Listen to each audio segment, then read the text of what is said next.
Good day and good evening, and welcome back to Walk and Talk with me, Caetsu Chaiji, but you can just call me Kai. So, as usual, how does this work? I'm on Materia, Ravana, over in the OZ data center, so if you want to join, you can from anywhere. All you have to do is go to the main menu, choose data centers, hop over to Materia. Yes, even though you don't have a character, just go there, see that you don't have a character. If you do have a character, you can see that too. Go back, data centers, back to your home world, then visit another data center, and then come on over here. You have to do that check first if you haven't visited within the last 2 weeks or so, because the game doesn't remember that you don't that you do have space for some reason. Anyway, that's how you can participate. We're just walking somewhere while talking about stuff. At some point during the stream, we'll have reached a destination. And then a whole bunch of you guys have sent me some clips of what you've been doing. Maybe you've been proccing something, maybe you want some advice on something. And we'll be checking out some of those. And I have a whole bunch of them. Actually, I have enough that I'm actually confident that even if that's the only thing we did today, I don't think we would be able to get through all of the clips. But that's not the only thing we're doing today. So, with that said, we should probably start walking. Let me just fix my settings here so that it is easier for a walk. Here we go. We have Agent Monica and Ilana and Tina Lee here. Fantastic. Now that aside, hey Kaji, hey Taldemar, hey Agent Monica, hey Tina Lee, hey Saros, hey Boobomet, hey Lana, hey Fila, hey Jet, hey Swim Nerd, hey Voidling, hey Zaf, hey Procrastinators, and hey Beans. Hope y'all doing very well. And the way that this works, just to clarify on the whole talking part of things, is that I might have some subject that we can talk about. I'll talk about that. But if you have something you would like to talk about, or maybe you have a question for me, it could be basically anything Final Fantasy XIV or otherwise. Now, I of course hold the decision on whether I'm going to actually address that specific thing you're asking. If you're asking something weird, for instance, might not just not answer it. But you could ask me anything. We could talk about anything. I think last time we spent like a good 30 minutes talking about computer parts and mods. So anything could work. Although it probably helps if we're talking about something that I have a chance of knowing something about, right? Otherwise I'll just be like, I don't know. Shrug. It'll be a little weird if someone, like if I can't lead the conversation, it'll be a lot of, like, me sitting there like, while reading text. And that might get a little bit weird. Also, Crusher, hey Crusher, says, did someone ask you something weird recently that you emphasize it so? No. But when I say that people are welcome to visit my house in Final Fantasy XIV, I also emphasize that you can visit my house in-game, because I would prefer if you don't show up at my house IRL. That gets weird for everyone. You get me? So I'm basically emphasizing it just so that it isn't not said. So that someone's like, but you said anything? What's this weaseling out now that we asked you about something weird? When do we bring a pizza? Well, then we might be able to talk about it. But it would still be weird, wouldn't it? Just, oh hey! So I'm mainly just highlighting it, because if I say we can talk about anything, that it of course comes with some restrictions. Or rather, you can ask me anything is, of course, the suggestion that don't feel like you have to hold back on that. But if you do go too far, I probably won't be like, oh, I'm not going to answer that unless that's really funny for everyone involved. I'll just not answer that if it's weird. So you can like easily go, oh, well, maybe not that then. Or you can try again.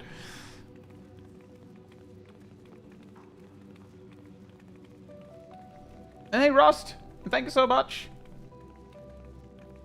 No sea urchins then? I mean, if you have something interesting to share about sea urchins, then go for it. I don't have anything interesting about sea urchins.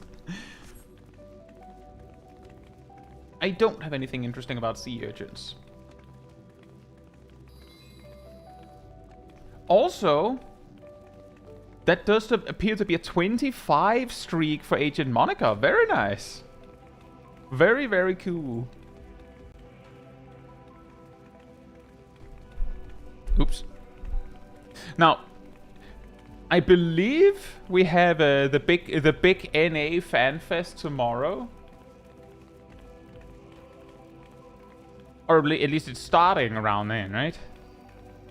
It's the weekend. If I understand correctly,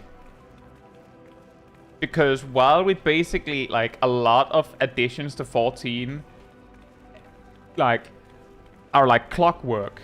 You can almost predict, like, people have predicted with extreme accuracy the entire patch cycle of Dawntrail when Dawntrail launched. Like, right when it landed, it was like, well, that's when 7.1 is coming, and that's when 7.2 is coming, and, well, 7.3 is probably coming there, but maybe there's something there that's like a adjustment. Things like that. Like 7.4 predicted to land, like, around Christmas time. Probably not. And that turned out to be true and so on. And when it comes to expansion reveals, apparently I've heard that the NA FanFest coming up now is where people are expecting to hear the first words on 8.0, like, next expansion. Which I guess would include a name. So, put down, like, make your bets, guys. Are we getting Dusk Stroll 8.0? Or is it something else? What do you think the next expansion is going to be named?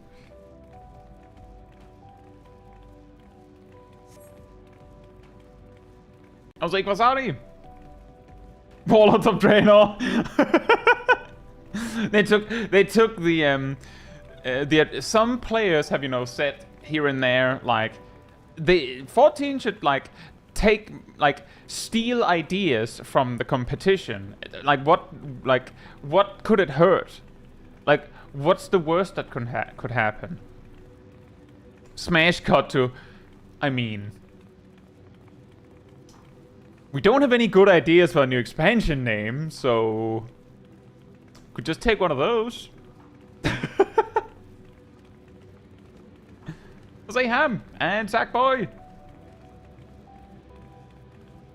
and Asymmetricon. The worst. Garrus shows up. Oh no. Dang it. But he did nothing wrong. Lana has one sea urchin fun fact. Urchin comes from the 13th century French word Irichen, which means hedgehog.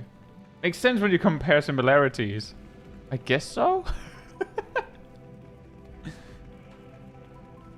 So sea urchins are French hogs. I'm not even sure off memory what it's called in Danish.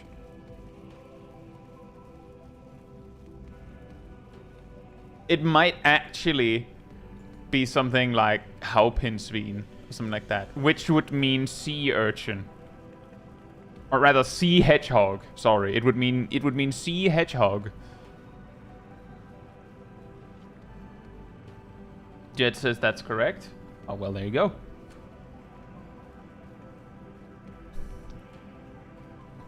I can't remember what they usually reveal when they announce a new expansion. But I feel like, wasn't that when they were, like, teasing Viper initially? And was that when they initially teased Beastmaster? Hey, Tonkos? I think the first new job? Yeah, exactly. I'm pretty sure that they teased one new job, or usually tease one new job. And I believe at Dawntrail they teased Beastmaster, which is, as some of you may recall,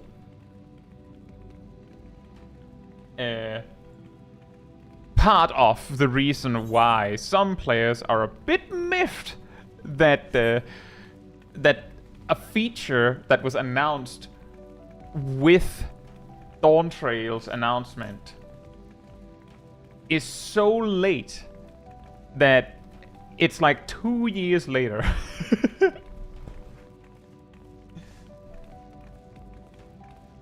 Like 2 years later it finally arrives. I mean, it's still there, but man. Sarah says NA was the t-shirt riddle, no? Maybe. See, a funny thing I've also mentioned before about those t-shirt riddles is that... So for those not in the know, whenever a new expansion is coming, Yoshi P usually walks on stage with a t-shirt that is like a complicated reference to what it's gonna be. Like, specifically usually for the job that is not announced, right? So for instance, and the reason I'm saying it's kind of complicated and vague,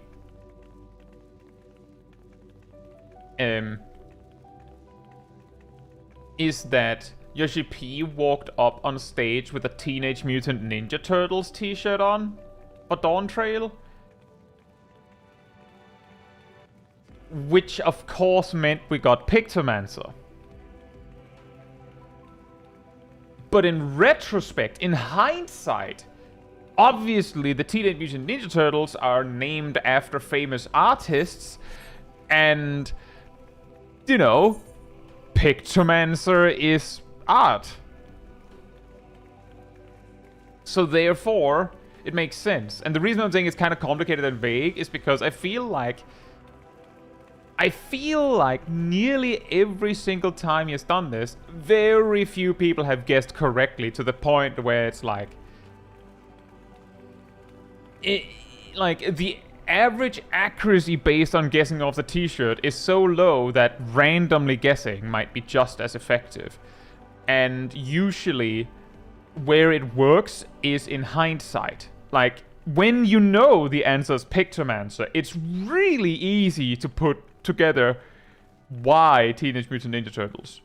But if you don't know what the answer is, then it could be because they're green and it's Green Mage, or it could be because they have many different weapons and it's actually some new job called Weapon Master that uses a ton of different weapons, or maybe they are actually, there's a rework of Ninja coming up, or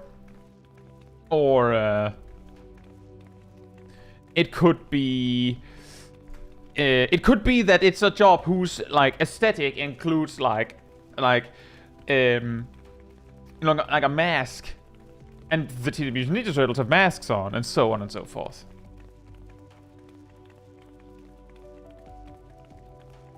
So that's kind of what I mean, is that they that it feels like a lot of the time the teaser t-shirt is like so vague that it's fun to guess, but I feel like most of the time it's impossible. It's like difficulty ultimate. Exactly, Asymmetricon. Asymmetricon says there were so many people that swore that the TMNT shirt was clearly Green Mage. That was also accompanied by the fact that Kryl got the Clover thing. Liam, and Eric, and Swan, and Liam. Hope you're doing well. Fila says you don't put the timer now during this walk. You know, that is a good point. For a bit, I would do this thing where I would pause multiple times throughout the walk, so I stopped using the timer. But, you know, considering I tried that and I felt like it made more sense to like do a walk and then clip review, I should probably have a timer back again. But, next time.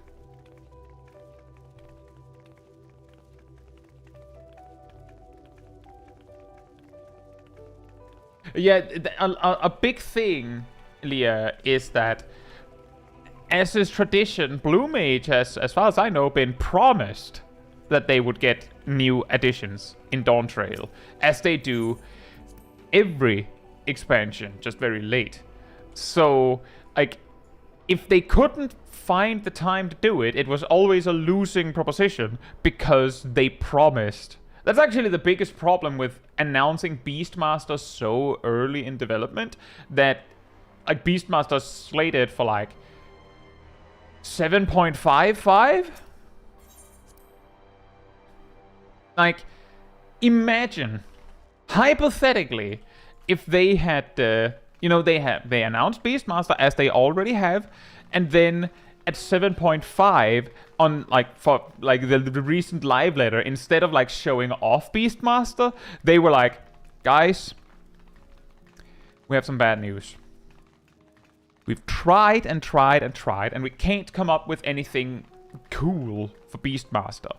We concluded that it was better to just not have it.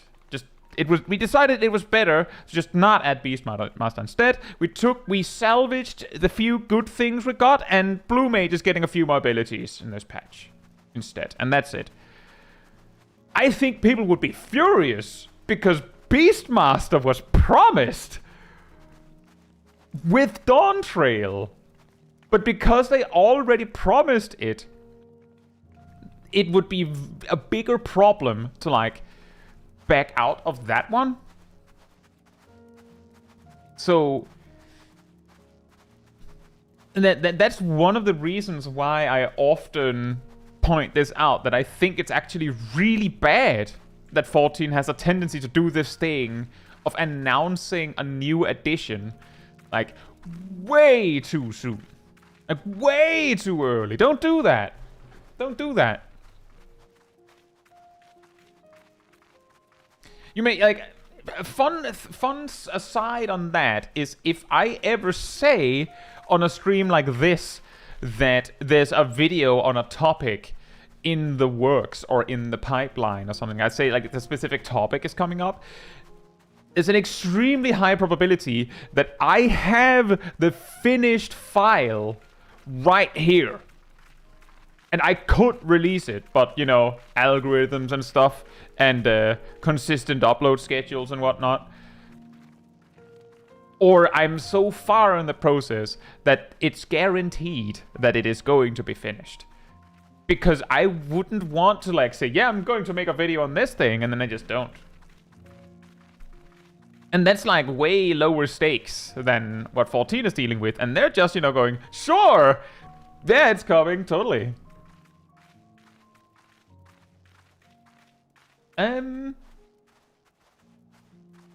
Tonga says, looking it up, Beastmaster was revealed at the Tokyo Fan Fest specifically, so not the first announcement, but still pre-release. Exactly. And that is precisely, again, ultimately the problem is that it's, like, even if they, like, if they had announced Beastmaster in, like, some sort of big thing in 7.0 or 7.1, I would still have said it was too soon. Maybe it would start to make sense if they had announced it with like 7.4. But I still feel like part of the problem is that they announce it, but it's so far away that like most players will be like, yeah, okay, cool. I guess we'll look forward to that in a few years. And it also means that when Beastmaster finally comes, it flips from being awesome to being finally. Well, let's see if it lives up to the expectations we've set over the past 2 years while waiting for it. And, yeah, I think I did mention my first reaction to it was, oh, cool, it has a 1-2-3 combo. Of course it does.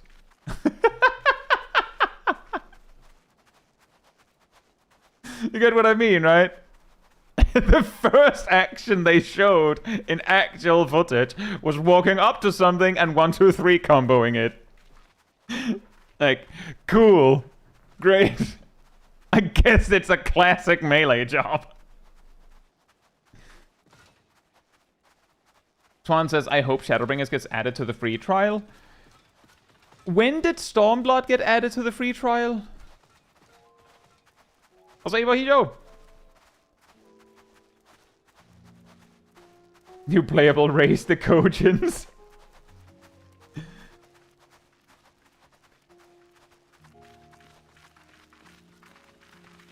And now, you might think that the new playable race, the Kojins, would be the turtle people. No, it's actually a whole race of characters that all look like Koji Fox.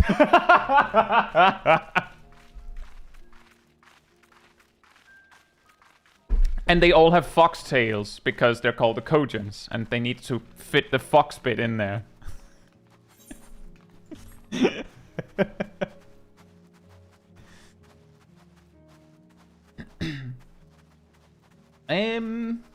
As Metricon says, the t-shirt is like a Rorschach blob. People will see whatever they... Yeah, exactly. It's so vague that if you want a specific answer, you could glean that from it. Hence, the green mage thing. Russell speedrun walk, part of walk and talk back? I guess so. Liam says that is that general game industry issue of announcing things the way before they should be, the way they should be. Yeah. Someone says, could the same apply to Mercidia? I feel like they have, like, that we don't have, like, official announcement that has ever been like, yes, we're going to Mercidia. The closest we have is, like, maybe vague allusions to the possibility that we might at some point. But they haven't, like, said that we will. But it's, like, it's basically guaranteed. Like, all I'm saying is that the first Beastmasters in 14 were in Shadowbringers. And they used Axe and Shield. What does the Beastmaster coming in Dawntrail use? Axe and Shield.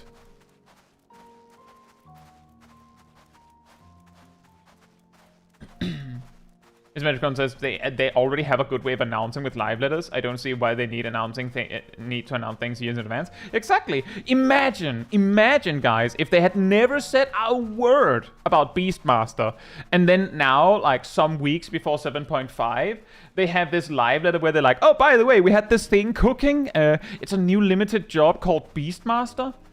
I mean, it might actually sting more if it was still delivered with you know, the aside of, by the way, Blue Mage update is delayed. But it would probably still be more exciting.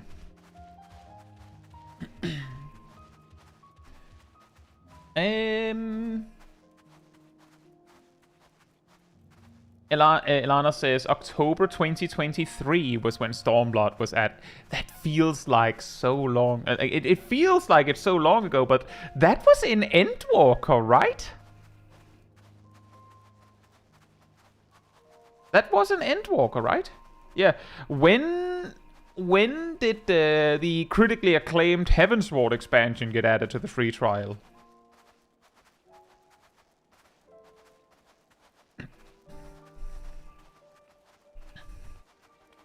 I think October 2023 was, like, late in Endwalker.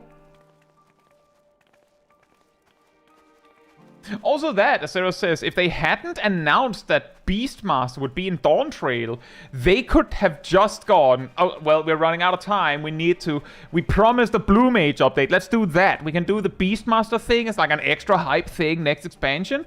It has to wait for now. We promised something else, but because they promised, you know... I say Bubble Saw.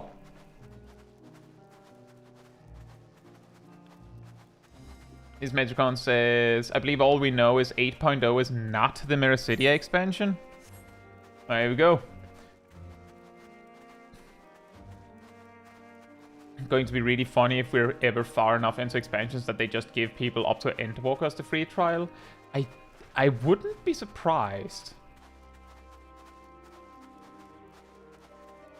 But before I make any predictions on any of that, I need to also know when Heavensward was made part of the free trial.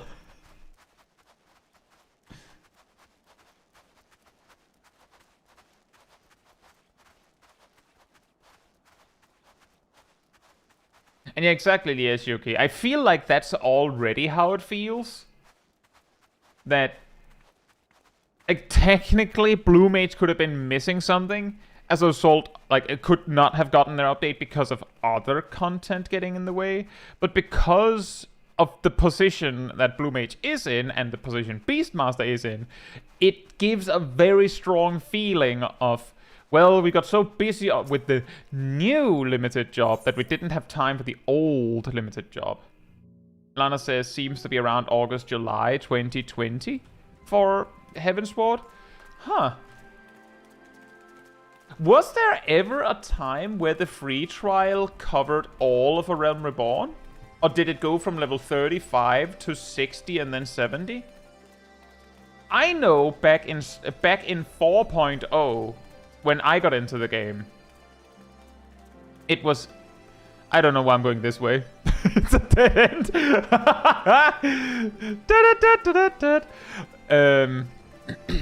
When I got into the game, level 35 and only A Realm Reborn content was the free trial. That was it. And just to underline it more, you couldn't make an aura without buying the game. Because that's part of the Heavensward expansion. And yeah, just consider for a moment, guys, like, open any job's action list. You know, a job that would be accessible for a free trial that caps at 35. Look at what they have at level 35.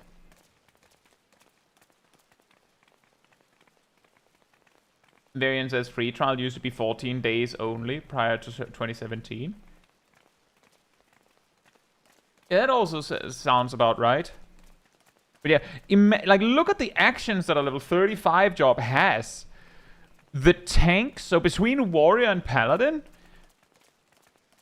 they barely manage to get their job gauges. Like, they just barely get it. They have almost everything in common. Healers, like, well, you can only play White Mage and Scholar. They, like, Scholar just barely has an AoE heal. White Mage just got regen. And most DPS jobs barely have anything at that point either. So, like a thing that was funny about level 35 cap. Invariant says nowadays they have nothing in that range. I imagine AR Heavensward you had more due to lower level and more dense spread of skills. Nope. Most of the actions from level 1 to 35 are still there.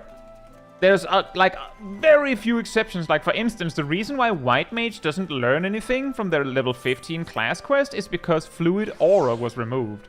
But they haven't actually removed very much from ARR. The thing that actually changed was cross-class actions. As in, you could use actions between classes and jobs. Which would mean that if you actually leveled everything to 35 in Heavensward, or A Realm Reborn, you would have more options. But that's also the end of the conversation. You'd have more options, but they would be unrelated to your job. There's a decent amount of utility actions that were removed at low levels. Okay, that's true. But, like, what is what I'm thinking of? I don't remember very much being removed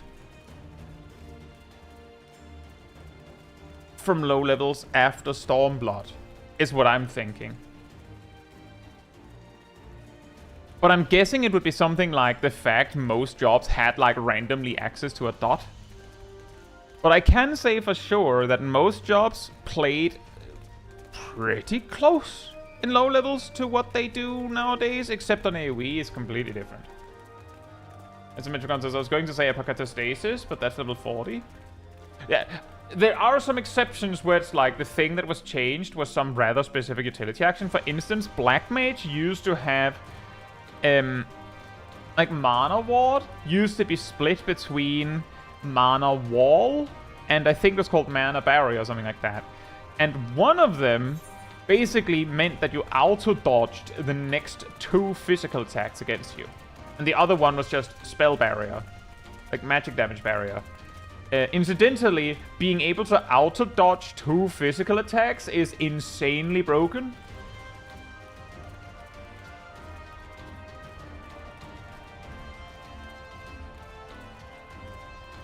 Variant says I miss Bane on healers. Bane was exclusive to Scholar and Summoner.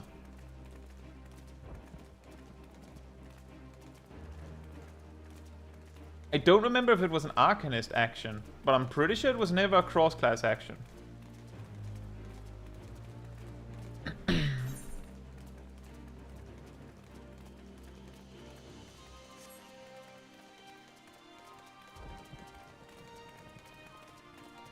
Boomhead says, I feel like the 14 free trial has spoiled me majorly when Swotor basically stops you at level 20 and only gives you 2 hotbars. Yeah, WoW stops you at level 20. I feel like subscription-based MMOs... Well, actually, never mind.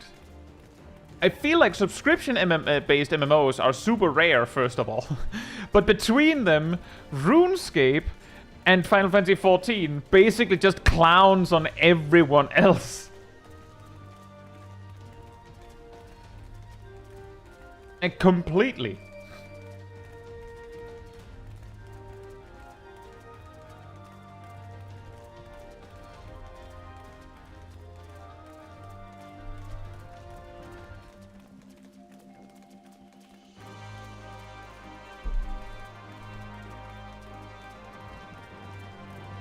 There's of course also, I guess, I will say from World of Warcraft side of things, I can understand why they have no interest in improving the free trial experience, because the maximum player count they had ever is high enough that I could imagine that there's a reasonable suggestion that anyone who has not, like, already tried World of Warcraft probably won't. And if they will, well, the game is heavily focused on the end game anyway, so any reasonable free trial will not do the work of selling you on the game. Because it, like, if it covers any end game, then why should you buy the game? Say, Lex.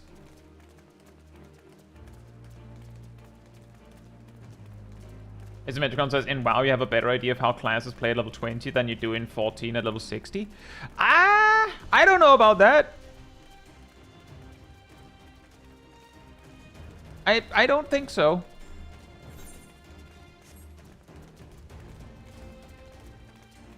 Hey, Strike Lucky! Oh, Tay. Hope you're doing well, Tay.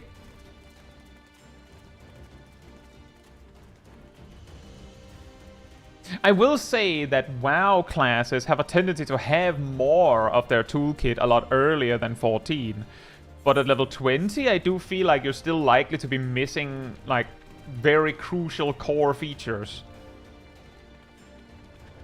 But granted, you would be missing less than 14. But thankfully 14 allows you to get a lot higher on the free trial.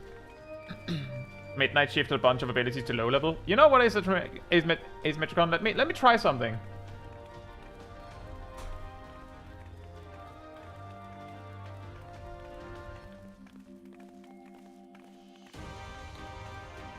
Oh boy. Calm down, Wowhead. Why are you ganking me with all of that?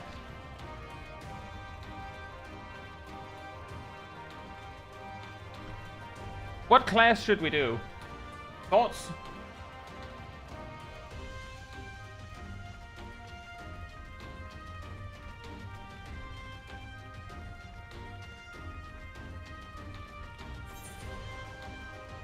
Dark Knight. Well, there is a Death Knight. We could do Death Knight. Let me pick a Blood Death Knight here. So nowadays, I have to flip a little bit back and forth because I have to navigate here. Nowadays, Death Knights start at level 8 or 10. I don't know if Death Knights are actually part of the free trial, but doesn't really matter. So at level 20, you could have something like, oh, that's too much.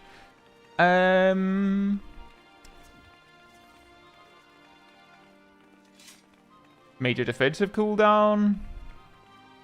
AoE potential.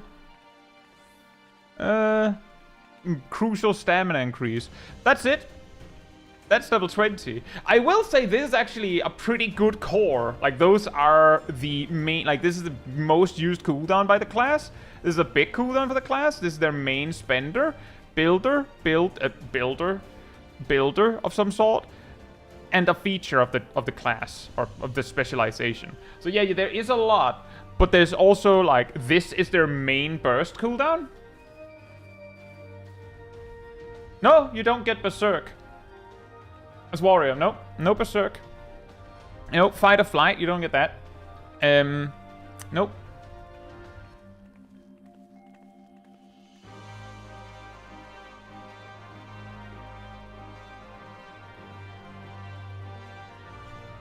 But that is true, they get a lot of,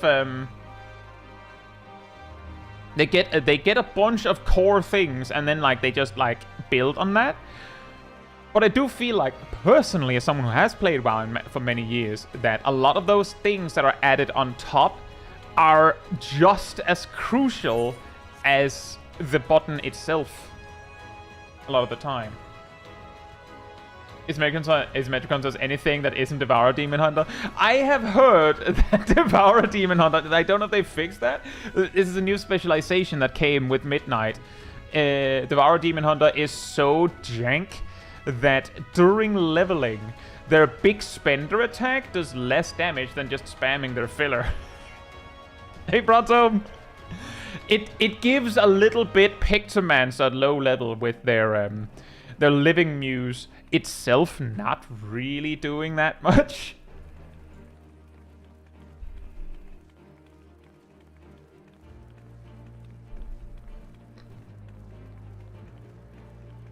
Lex says, realizing I don't know much Kylo, I came from Guild Wars 2. Did you come from WoW? Well, I played WoW since I was like 11. I think it says so in the description of the channel that I have like 15 years of WoW experience. But I also have a Guild Wars 2 account with every profession maxed out. At max level. That's it. I haven't actually participated much in endgame content. I tried, but I just lost interest.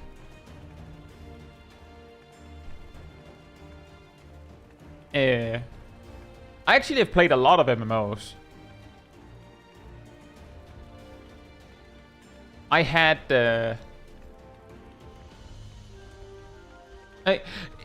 Going over the list, I briefly tried Runes of Magic. If you ever heard someone say that it feels very much like someone was told to copy WoW, you're not wrong. In the first 10 levels, Paladin, or I believe it's called Knight, gets core abilities that are associated with Paladin, like extremely so.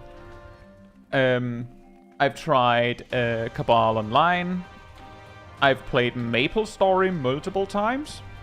I'm actually glancing a little bit at it. I see there's a MapleStory Classic coming up. Might try that. I played WoW Classic when that came. I've never played Lord of the Rings Online. I've never played Elder Scrolls Online. I've actually never played Elder Scrolls. I've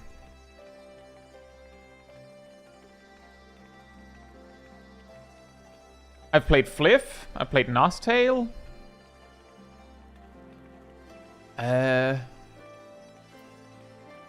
played Global Agenda.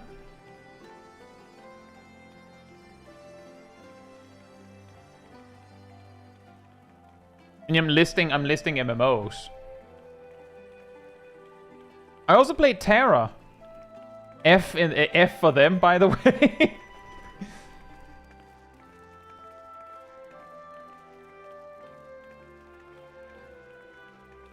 What about Star Trek Online? I didn't know that that was a game. Varian says Global Agenda was fun in its earlier years. I think I played that game for like a month. Right at launch. And concluded that, nah.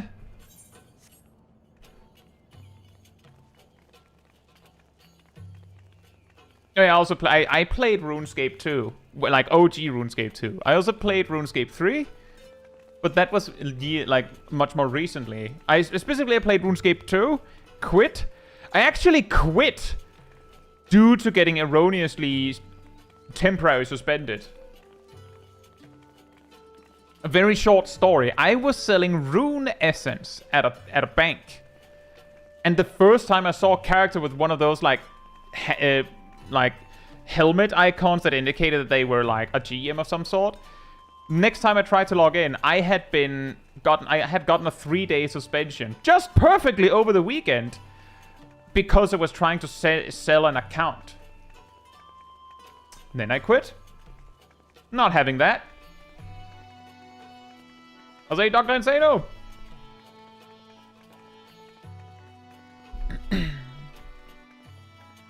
Apparently, since then, my original RuneScape account got hacked and used for gold farming or something, and got banned for that.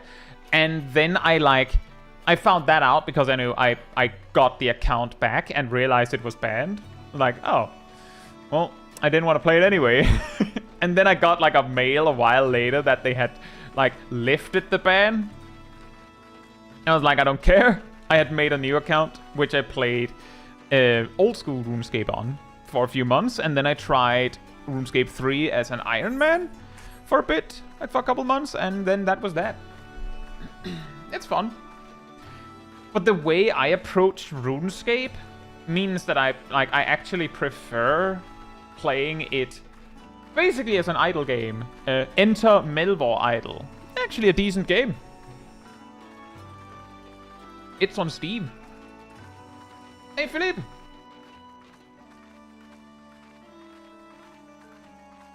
Oh, I also played Wildstar. F again.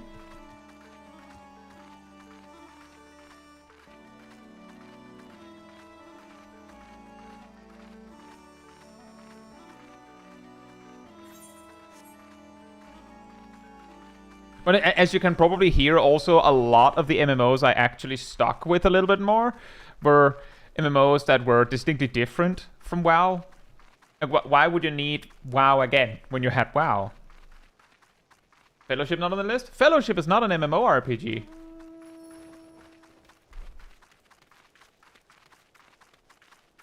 It straight up isn't. Hence, it's not on the list.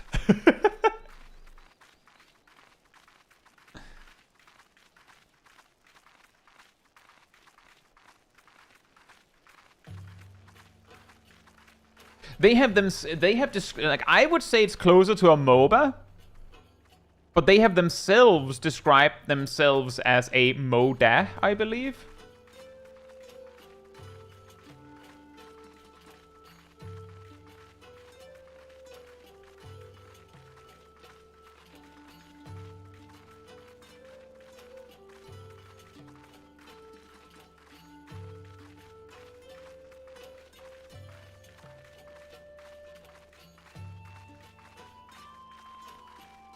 RF online, which one is that?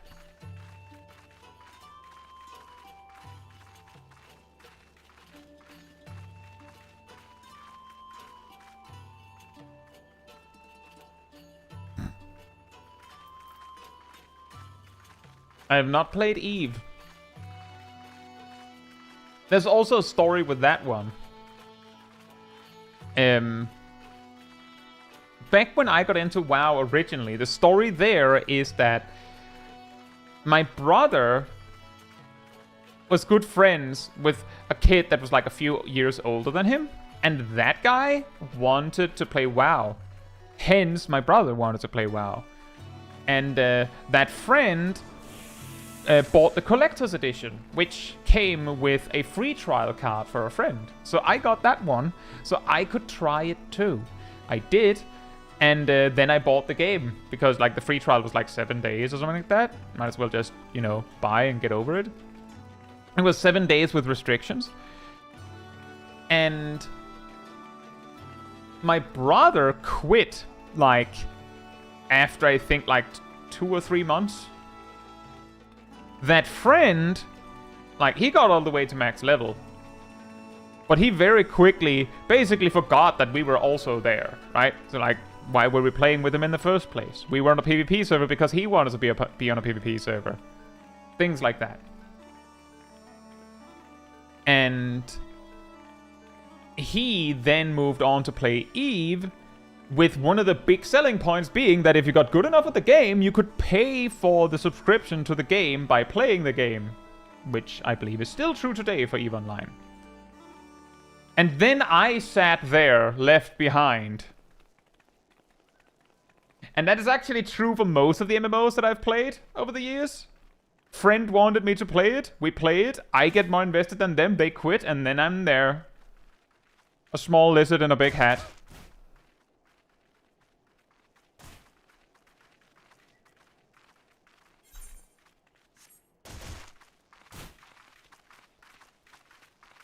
Aussie Mud Skipper!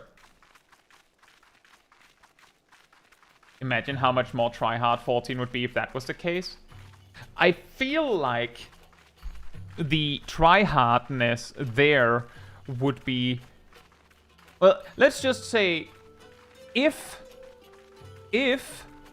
14 ever offered the option to pay for your subscription with Gil, I have a feeling that the free company workshop might get reworked.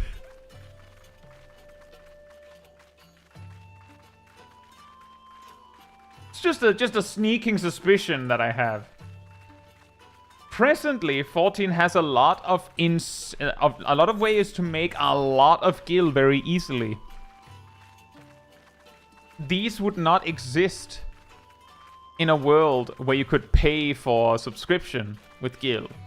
Or if they did, then the value of Gil would be very weird. Like, you'd really quickly land in a situation where you couldn't buy anything if you didn't have the Gil supply of someone that has a solo free company with like submarines set up and everything.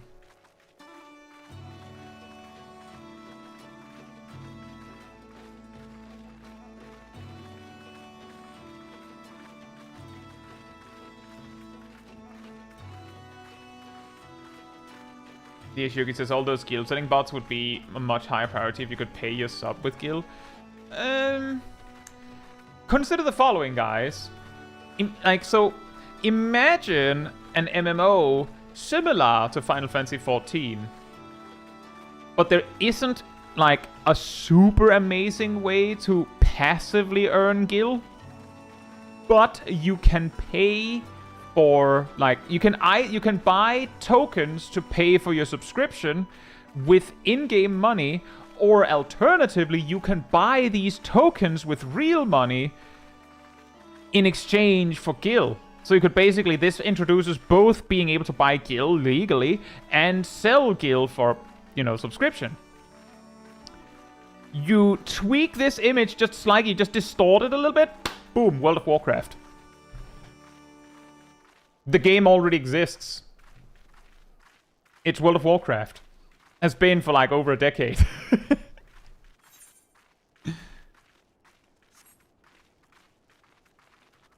Haven't the guild bots kind of stopped recently? I saw a guild bot. I saw a guild selling bot just this afternoon.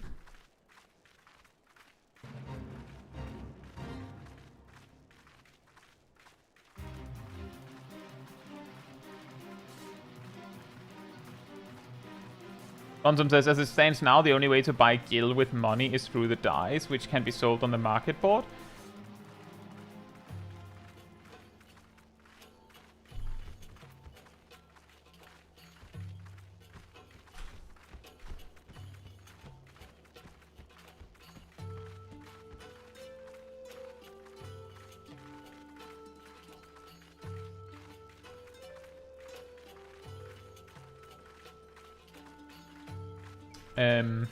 The dice you can buy from the mock store is untradeable. You cannot trade them or sell them. Precisely because if they could, then exactly what you said, Brontom, would be true. The one you can trade is called General Purpose. And that can only be obtained through play. Lexus, how does one make Gil anyway? I assume I start making more Gil at endgame, but right now I'm broke as heck. a lot of players earn gil by simply playing the game and not buying more than they earn. You can see very vaguely behind the chat on screen here that I have like 75 million gil. I don't go out of my way to make gil at all. That's just gil that I've gradually accumulated because I don't spend very much. My house in-game cost like 50 million.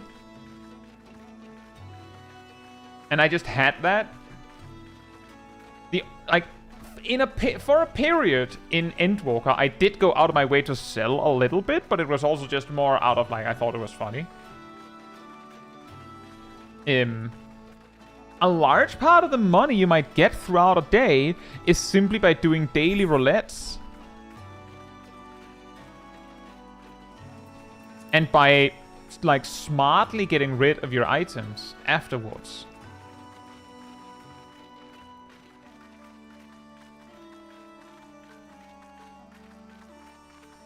But the most effective way to, like, make gil today is... I think I have a video on this, but it's a little bit... like, it's not a very clear answer. And the funny thing is, most gold making or gil making guides will be like this. Because if they gave you a straight answer, then that answer would no longer work. Brontom says, I wonder when this changed or it was just bad info. One of my Endwalker friends, this was how they paid for their raid gear set. I don't know what to tell you, Brontom. That friend was hallucinating. The pure white and jet black dye from the store has never been tradable. My best possible explanation to you, Brontom, is that they set that to throw you off the trail that maybe they actually just straight up bought gil.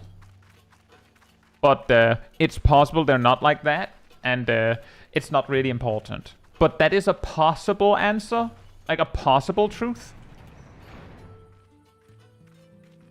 A barrel. And yeah, that's also a way to do it. Whenever new content, like basically whenever any new content comes out, a way to make a ton of gil is really go hard on the content, and whenever you get, like, whenever a reward that is tradable at all plops into your inventory, you trade it.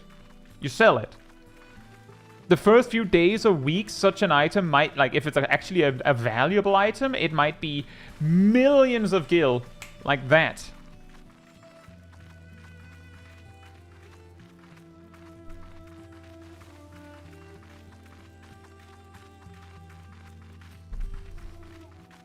And like, just to further underline what I said, that I don't really go out of my way to make gil, you'll see me do the new content on day one. I might get like a valuable reward, and I'll just go right-click use. Yoink, mine. I don't know if I'll loot another one, and if it's like, it's possible, it's so rare that I'll never find one again. And it'll never land on a price tag where I would buy it. Then this is my only chance to get it. I'll say Wolfkin. And 002. And Cat. That's also a trick. Cat says buy on content stuff and sell later.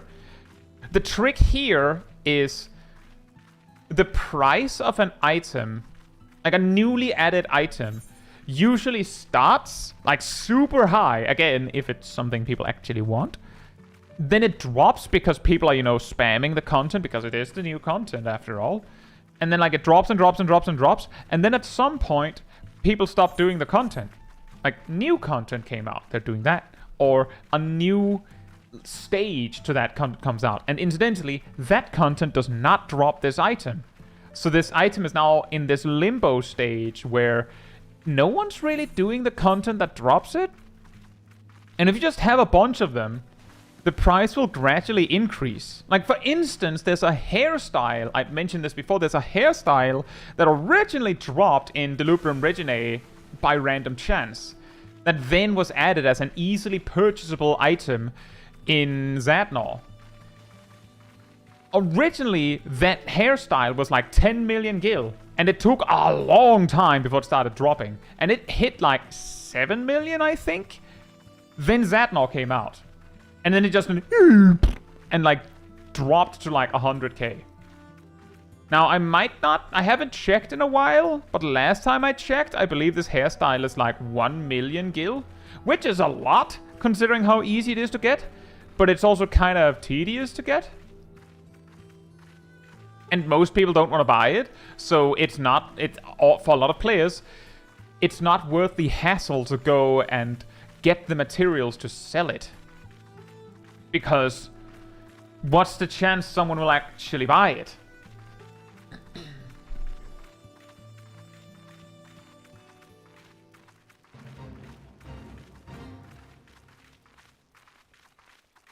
And yeah, sometimes you will then get screwed over by them adding this rare item to a new supply somewhere.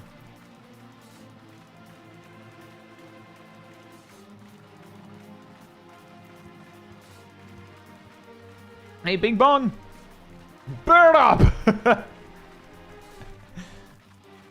But yeah, so Lex, when you're asking like how can I make gil, one way to do it is to just do things like daily roulettes. If you just see, like, I know you said you're not in endgame. Look at this. If I switch to healer and queued for expert roulette, clearing the duty would give me money for the daily and then extra money. And then there's also money value in the items from the duty itself.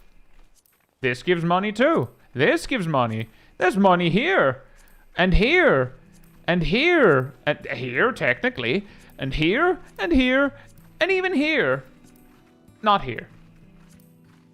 So just spamming dailies, challenge logs, various things that you would possibly do anyway just to play the game will give you a surprising amount of money. It's not like millions and millions, but if you're doing your daily roulettes and you're not like spending 100k a day, then suddenly you'll be like, oh wow, I have millions now, I could buy a house. But the key thing is usually more so buying less. You said that you're like, you have no money. It's a very long series, admittedly, given it's a stream series, but on the channel there is the Rewind Replay series where I basically play through the MSQ on an alt. And like when we finish the MSQ, I start doing like side content. But that character, when it hit max level, could, as far as I recall, afford a full crafted set.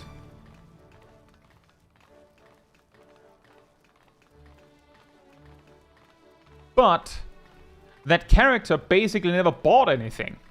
Ever. It still had glam and stuff. Sure. And the reason for that is that, stream character, people gave me stuff, but they didn't, like, the key is still that the things that I would have needed at max level, if I were given some of them, didn't matter, because I would have bought the ones that I needed if I didn't receive them. So, if you don't buy a ton of random things, you can usually buy what you need to, and then, just adjust your spendings against your earnings. Also, Seraph and Mist. Running treasure maps is also a good way. Yeah, that is true. That of course requires that you already have treasure maps, because they can swing a lot in price.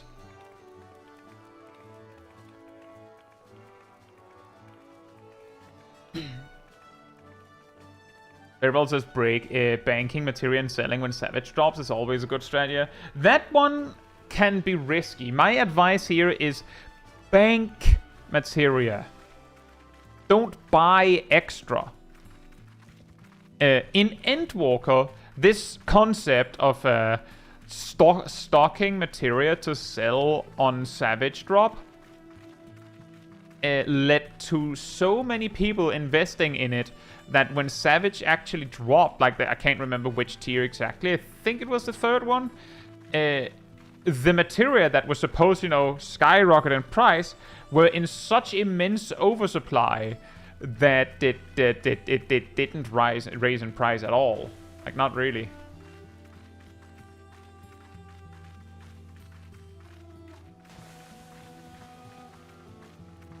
So if you don't buy any materia to resell, then you don't put yourself in this awkward position where if the price doesn't actually raise, then you're at a loss. Alex says, I was told by my FC to sell cordial on market with seals from Grand Company. I don't know what that does though. Cordials... This is high cordial, this is not tradable. But cordials basically are used by gatherers to refresh their resources so they can gather more.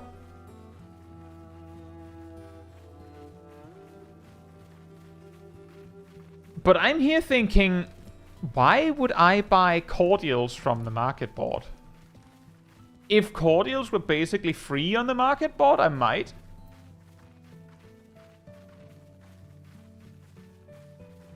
But if they're actually at a price range where they're worth selling, then they're not worth buying.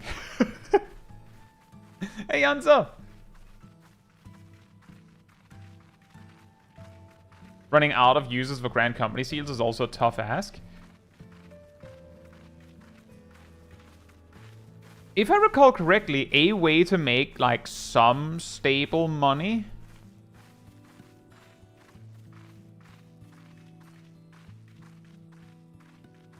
is use your Grand Company seals to buy, I think it's duck bones or something, and then just vendor them. Don't cordials and high cordials share a cooldown? Yes, that's correct.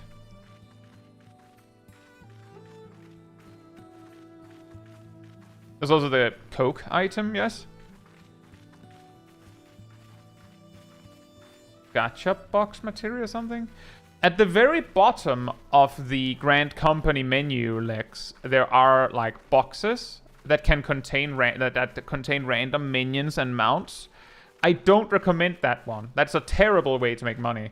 The probability that you get something that is actually worthless is exceptionally high, and the probability you get something that is actually valuable is exceptionally low.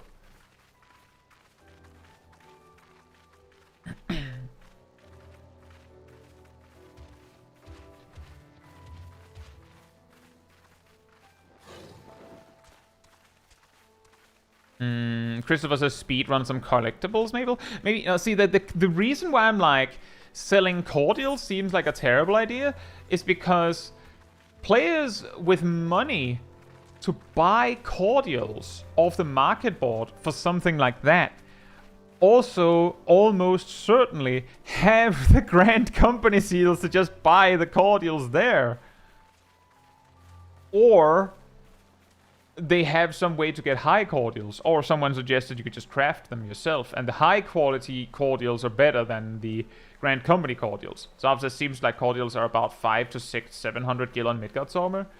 Interesting. How frequently do they sell?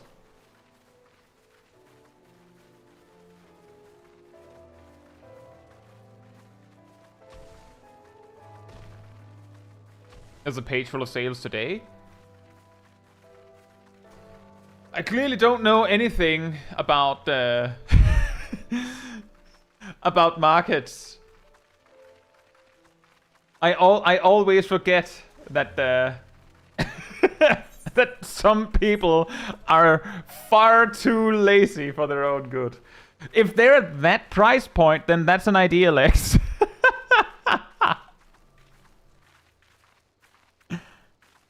Also, yeah, Fee. Yeah, the reason why I have this many high cordials is because as far as I'm concerned, they're basically free. So, like, that's what I've said. Like, if I needed cordials, I went to the market board and saw 500 gil, I'd be like, never mind.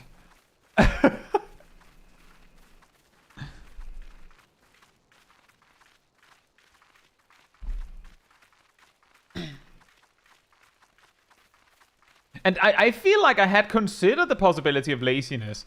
I just didn't realize that we were that lazy.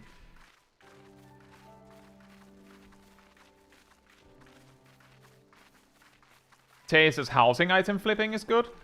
Yeah, the trick there is that, or the challenge there is, you know, finding an item that people want and finding it at a low enough price point on a different world to buy and then sell at a markup on yours. And then catch someone who needs the item that is too lazy to go and buy it on the world where it's cheaper. See what's on the fashion report? That's true. You might also be able to get some money by seeing what items are on the Grand Company hand in and things like that. Gathering bots, maybe? Oh, that could actually be. Actually, Cat might be onto something here. Maybe the characters that are buying those cordials for a weird markup are bots. Man.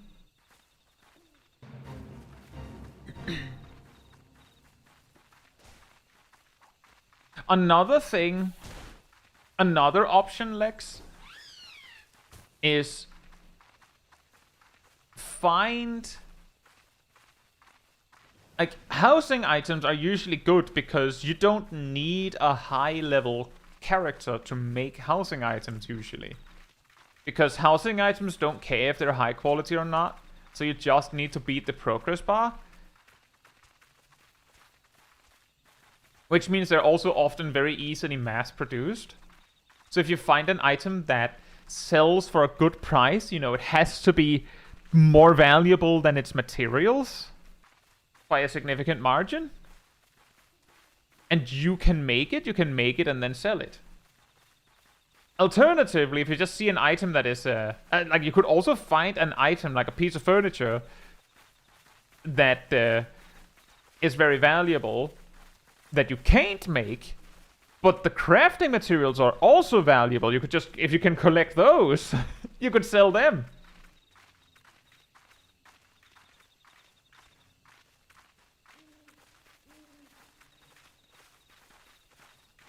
Back when,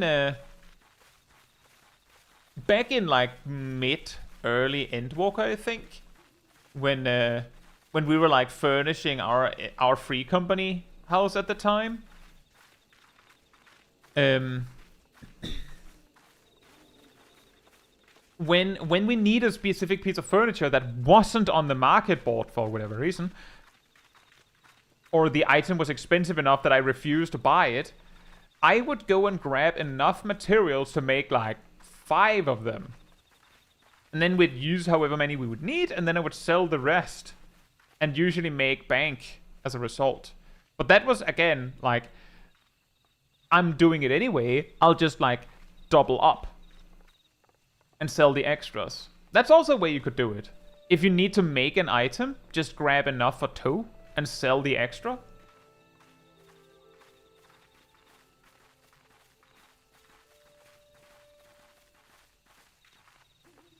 But yeah, my advice still is, Lex, that most of the time, and it might not apply to you, but most of the time when people that are like still progressing through the story of the game are like, I don't have any money.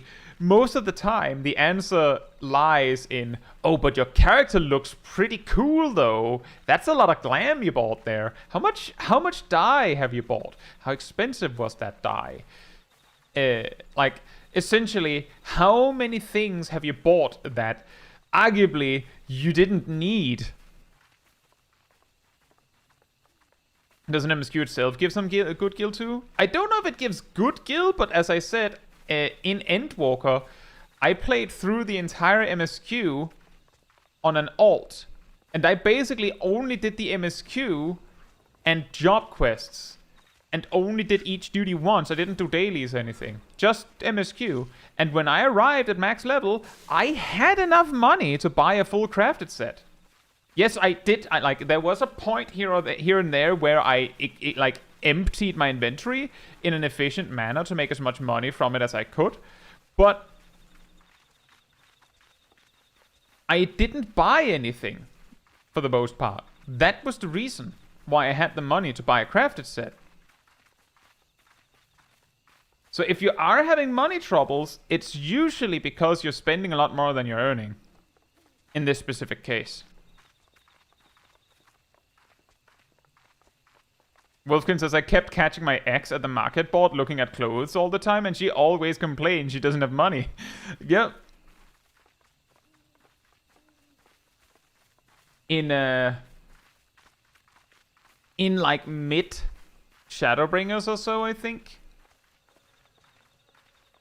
I met someone who's like a friend of mine. Bunty, the conversation is about making Gil. And then a little bit about saving Gil. And hey, Behemoth and Bunty. What was really funny is that my first interaction with the guy was... he basically showed off his new glam, which was like a relative... I think it was a new glam item, which looked like a poncho. He was like, oh, this looks awesome. Oh, man, check out this glam I made. Woo. And like 5 minutes later, I was like, I don't have any money. And I checked the price on that poncho, and it was like 1 million gil for one. Like, yeah, there's your money. Can you sell that? No? Maybe you shouldn't have bought that.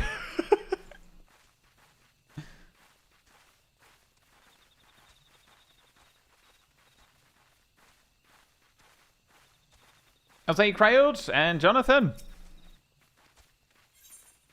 Easy to spend on your first playthrough. Exploring content gets expensive. I mean, yeah. Me saying don't buy anything is, of course, also a little bit rough because it's like... it's just another one on the list of things that is like... A new player might do this and this and that, while an alt would never do that. Like, for instance, if you see a player with a sprout icon in Dawntrail content, the probability that it's an alt massively increases, because an alt is much more likely to just, beeline to the end game, if that's what they want to do. Or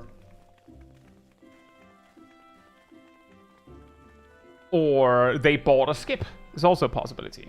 And next, what do you need gil for leveling except for glamour? The first time I bought gear for PvE was when I caught up to current content. That's what you need the gil for next. That's it, really. If you're just, like, beelining the MSQ, just MSQing, and not, like, doing extra stuff on the side, as I was just saying, you're very likely to be able to afford a crafted set for current content. But if you're doing just MSQ, but then also buying glam on the side and dye on the side and whatever, then you might not be able to afford a crafted set when you hit max level in current content. And basically, that's what it comes down to. That is really it. Is what else do you need gil for? Well, you need to save up for your pension.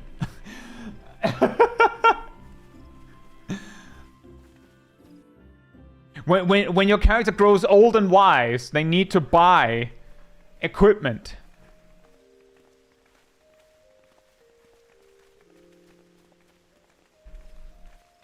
Do houses have taxes in this game? No. They do not.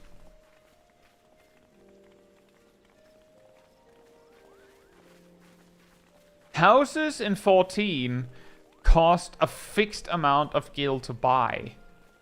Or rather, the plot. And then you need to buy the house separately, although it costs less than the plot. Bunty says, what do you mean I can't do level 70 duties with level 50 gear? See, if you're just blasting the MSQ, you would get, items that would keep your gear up to the task. But yeah, if you're switching around a lot, then you suddenly have a problem.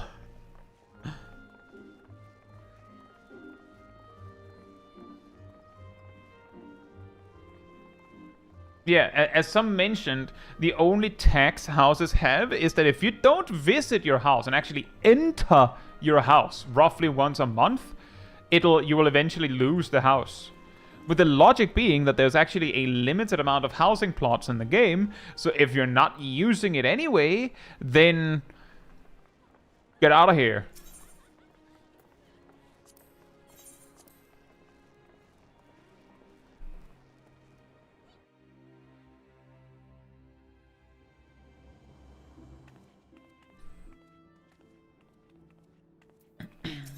The tax is $15 a month.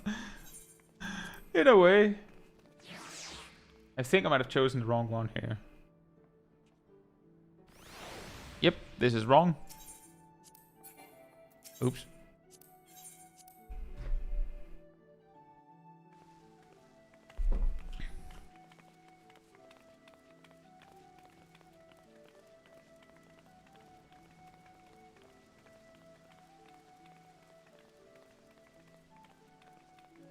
But yeah, the pro tip there is, I don't think it's a good idea to buy a house because you can in 14. It's pretty important that you're like, when you're buying it, you're like, have an idea of what you want to do with it.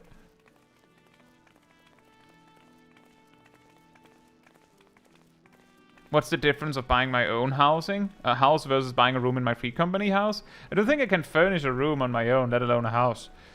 The apartment has much less space. Like, it's just one room, right? And it also has much less... say, isn't that Sarah's? It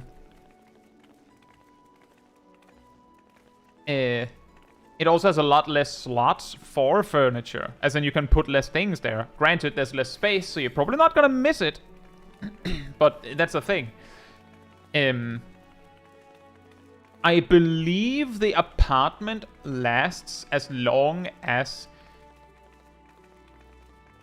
your free company has a house. And as long as you're part of the free company.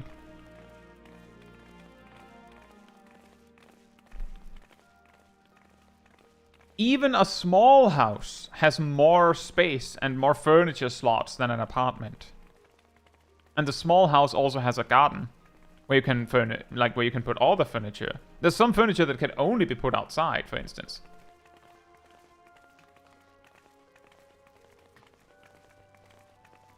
My main motivation for buying a house is genuinely that it was a place to hang out for streams and community content.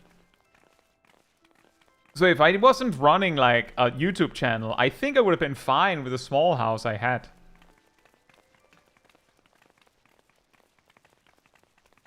Which is to say, I have sometimes had people ask if it's okay to check out my house. Go ahead. It's there for you anyway.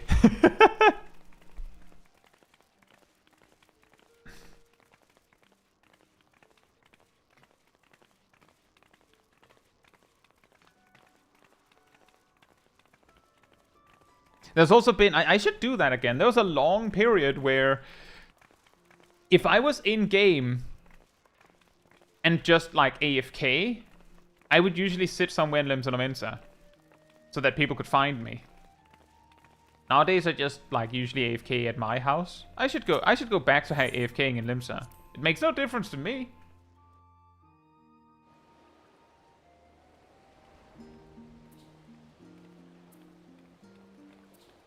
You know, I'm pretty sure that this might... I do believe this is... the walk we're doing today, I do believe is the longest.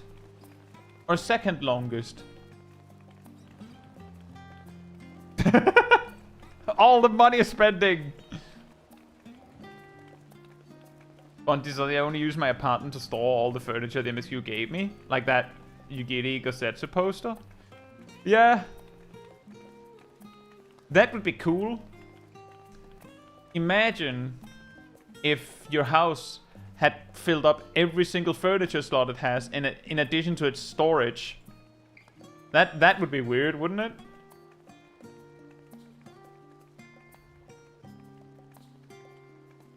Enjoy, Zeros!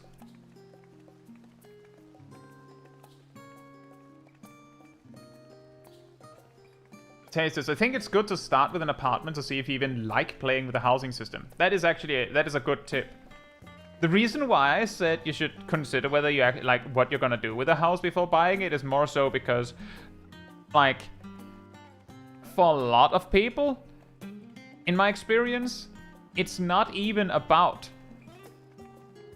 like, ooh, I would like to furnish a house or something. For a lot of players, it's more, well, I can technically afford a house, and this plot is for sale.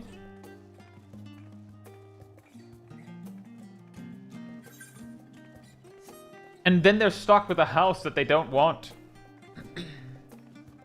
And then you have the stories like people going, I'm being held hostage by my house. I can't quit 14. I can't unsub because I'll lose my house. It's like the house you've never used.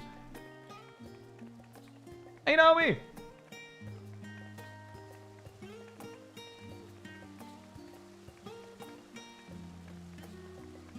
Hence, if you don't actually want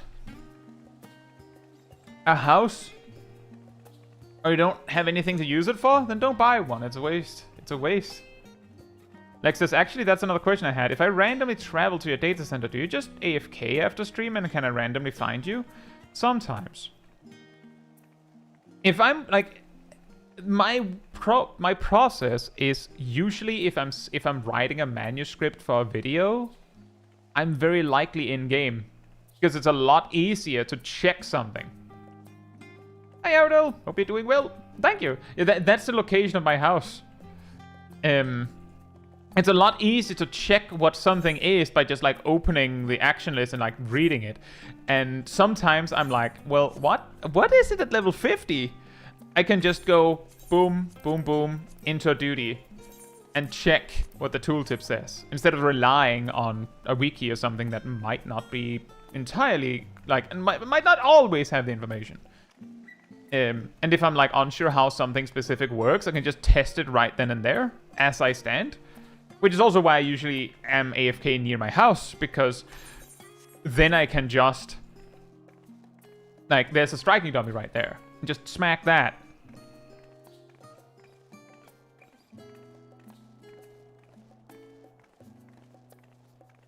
And... when I'm when I'm planning out other parts of a video, I'm usually also in game because, you know, I might need footage. Or I might need, like, pictures of tooltips or something.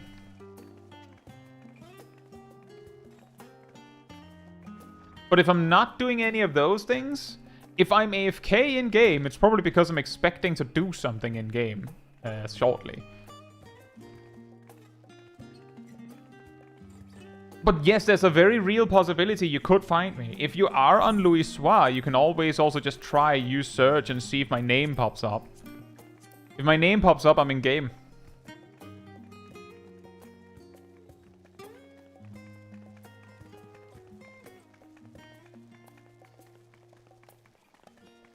But it's also worth reminding you that my home data center is only accessible by characters on EU data centers.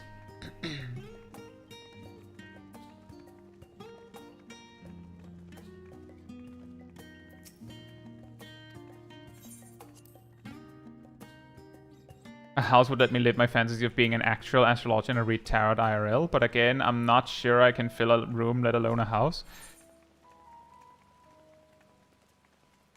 This tip, or rather thought, might be a lot more brutal. But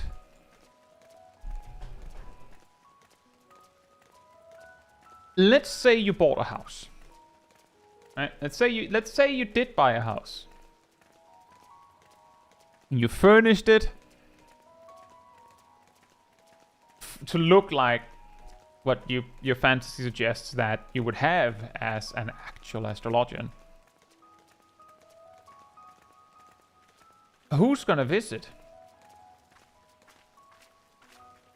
I believe when it comes to 14 RP is that people often like plan it, like to be at a specific location. They might have specific like RP storylines that take place in specific areas. There was one time, here's the thing, my free company like aesthetic is that it's a school, right? Like an academy.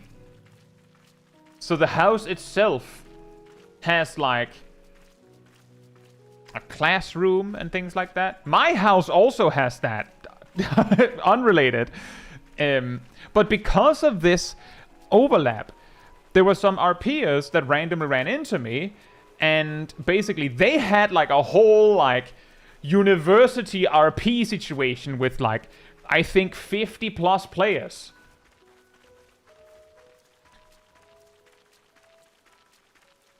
But the RP was like in that area specifically with this school and things like that.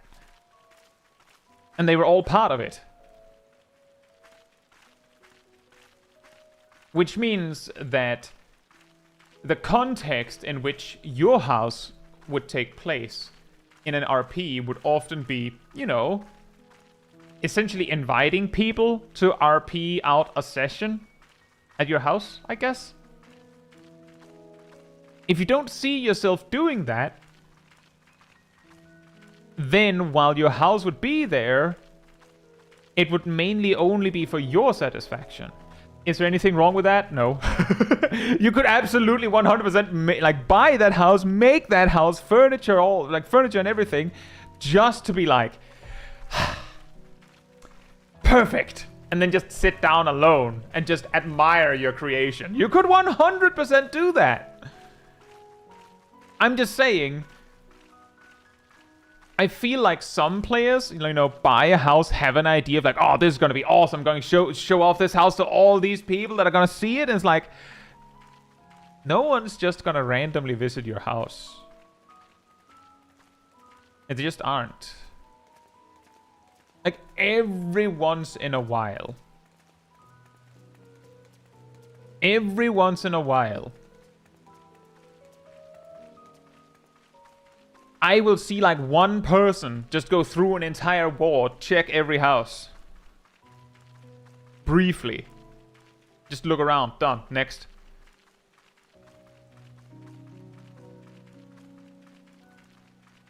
Sometimes people also use their house as like a place to hang out with their friends, and that also works. Absolutely. Again, you can also do that. But that's basically my question is, before you go out of your way to buy a house due to the, you know, things attached to it,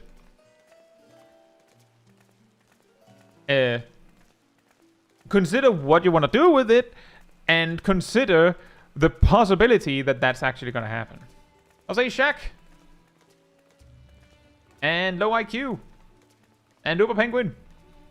And yeah, Seraph, don't worry. We were talking about imaginary houses.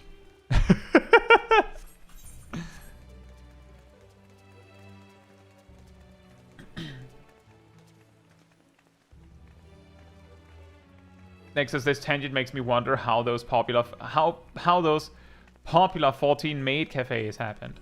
I don't know what to tell you. There's this whole thing in 14 with venues. I believe a large part of what makes venues like... Exactly, Shaq. What makes those venues work a lot of the time is that the owner of an establishment is likely to have a free company workshop supplying them with the money to do the things that they do. Which is also how they can pay for staff. As in, a lot of the RPers there might actually be paid in gil. It's also possible it gets a more shady than that, but I can't imagine someone paying someone to be a maid in a game with IRL money. But again,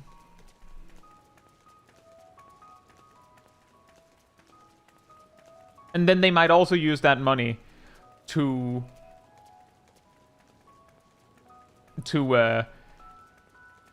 you know, pay for giveaways in the free company, and sorry, not in the free company, in the venue and whatnot. And that's also true, Virum. It's likely several free companies with submarines and whatnot. But the point is that a lot of it is someone thinks that it's fun to run a nightclub or something. And the way they do that is that they've set it up so that they have an enormous amount of money in-game. And then they just pay for everything. They pay for a lot of the people involved.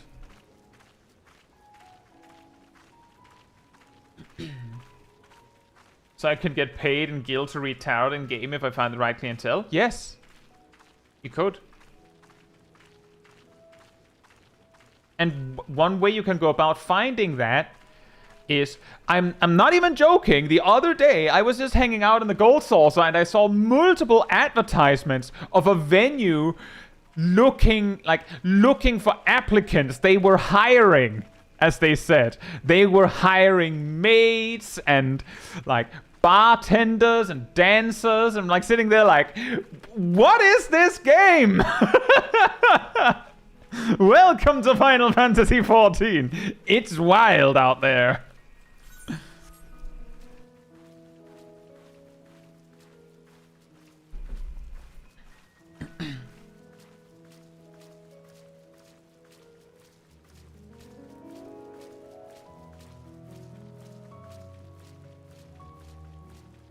Did they also hire red mages? I don't think they were specifically hiring red mages, but you could probably find work. It's Metricon says people say MMOs are kind of like jobs, but that's a degree beyond. I would actually say like there's a surprising amount of overlap between MMOs and jobs.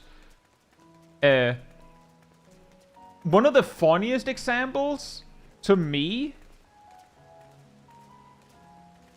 is actually like raiding and things like that. I haven't seen nearly as much of it in 14 as I did in WoW, but like the funniest case of this that I just haven't forgotten was like I was playing WoW in Legion. New raid comes out. I'm pretty sure I had just ran it like normal or heroic or something. With friends and like pugs, like basically in Party Finder, right? We just came out of that, returned to like the main hub, Dalaran, and I see advertised someone looking for players to run the heroic version, which like it's a difficulty setting, not important. But to join, you needed to be able to provide proof through achievement linking that you had already cleared this raid on this difficulty. This raid that had been live for like half a day at most. And that you would have a weekly lockout on, so the only reason you would both have the achievement and want to go again is if you were on an alt. And all I'm saying is that tastes very much like this new like programming service or system that has existed for 1 year. You need 5 years of experience in it. Which is like a whole new level of bad.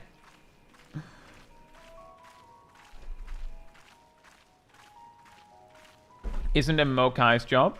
Well, I mean, I'm technically a full-time content creator. But yes. That's also why like a week ago, I stated I'm a professional nerd. Because I'm technically getting paid to just be a nerd on the internet.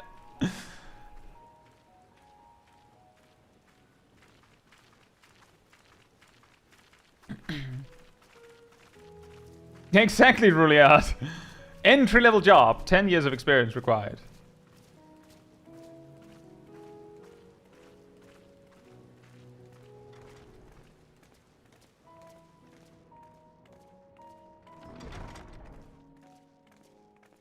But it has this funny thing to it, because what it told me at the time was for every person losing their mind over these IRL job listings that require you to have several years of experience for something, turns out that when the common man is put in the position of having to choose who they bring, they would obviously also rather have someone with 5 years of experience.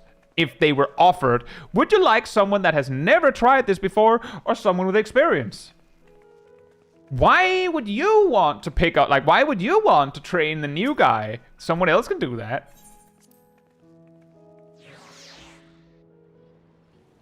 I'll say Zetku.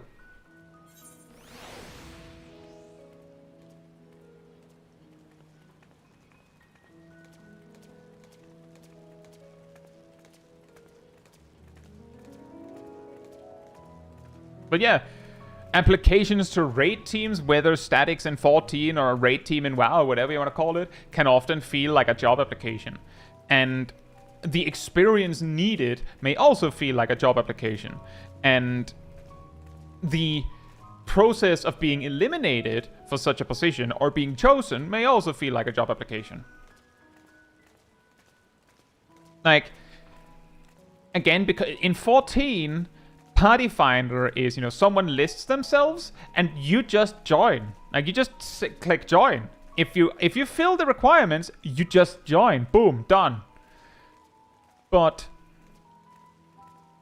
in WoW, the way it usually works is that someone lists themselves, then you can apply, and then the poster can see what you have and choose to invite you or not. And what is often a problem is that if you don't have, like, very good credentials, like maybe your gear isn't that good, or maybe you're the wrong class. Yes, that can happen. Maybe you're not the correct specialization. Like, whatever the case, something is wrong with you. You don't have enough experience, they'd probably be able to see that too. Then you don't get picked as much. But what it feels like to the person applying is that they apply, nope, apply, nope. And they just get declined to every group. Meanwhile, on the poster side of things, they post up for a group for something, and they get, like, let's say that you're a DPS trying to find a group.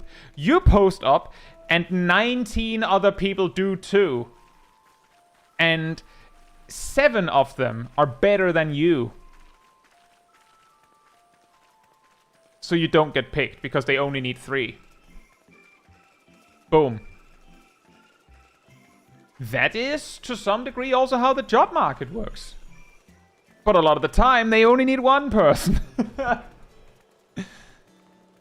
And you don't really get told directly what the problem is a lot of the time, in my experience. Also, Ilya.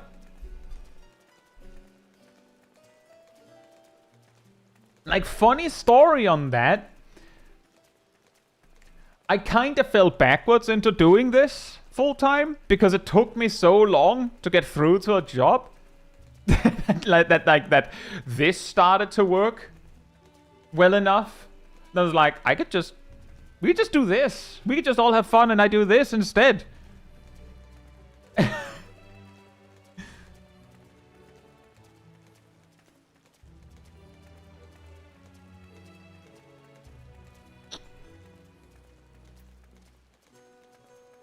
So I've been there.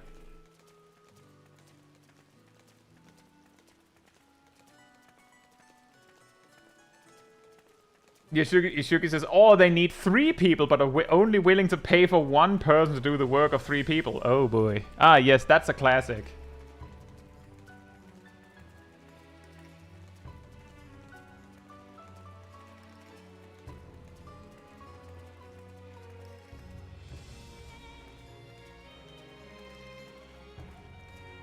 I would also add, in regards to the whole,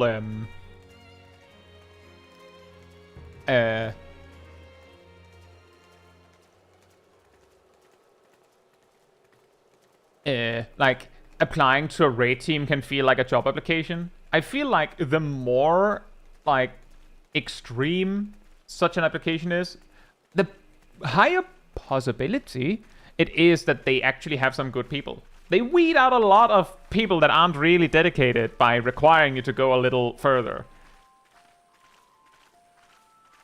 But it's not always optimal. Riliad says, I had an actual interview for my Static 2. We were in a voice chat with questions to gauge personality, mindset, experience, and everything, just like a job. That also makes sense, though, right? It kind of makes sense.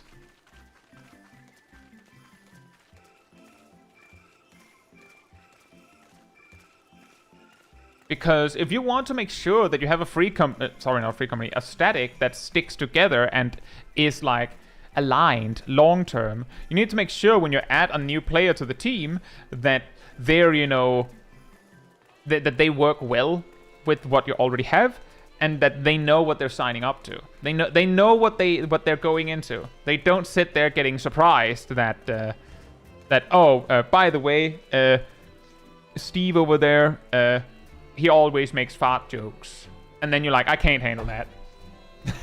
I can't do that. I'm out. Better get that figured out before you're like plan the first raid team. It's always Steve. It's always Steve.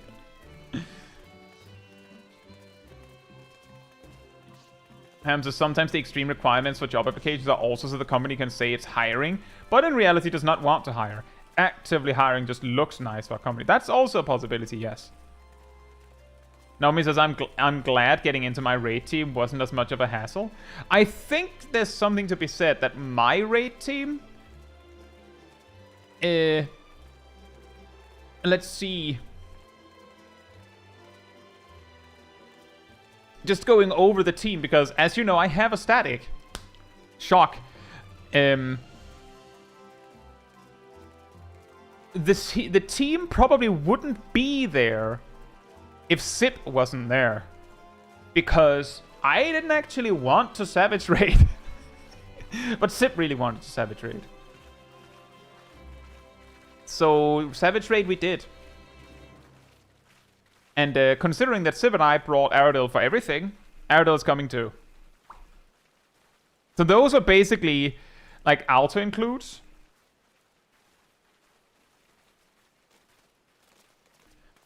For the rest of the team,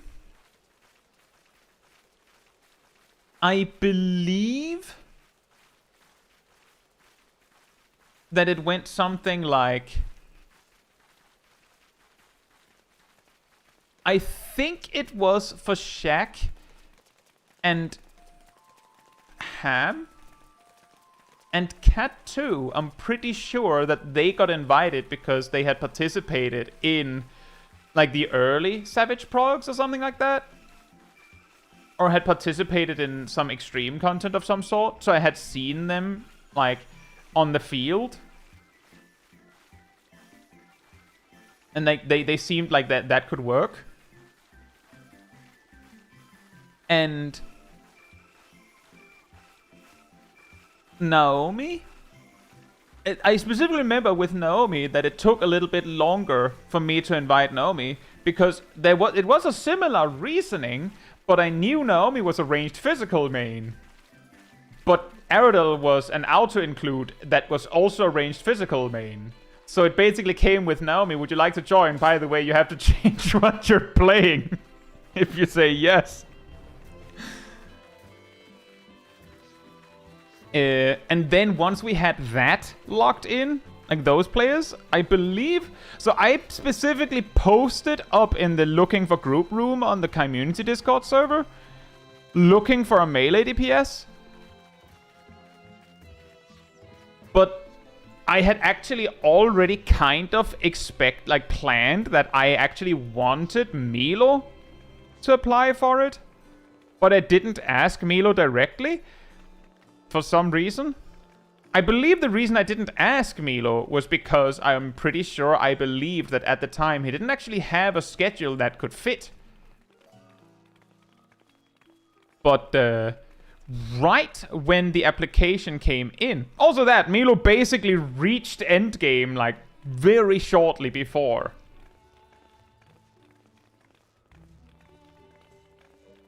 But he was ready and applied before anyone else. Like, almost immediately. But I'm pretty sure Milo had already participated in other content.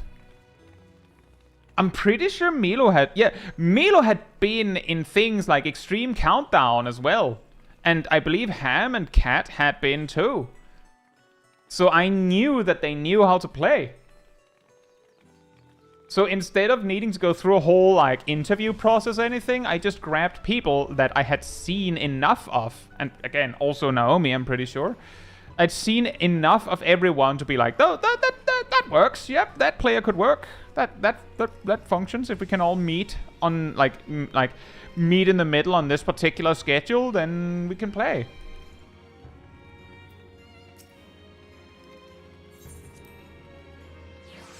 Once again, peer pressured into playing video games. But yeah, genuinely, if it was just me, I don't think I would have made a Savage team.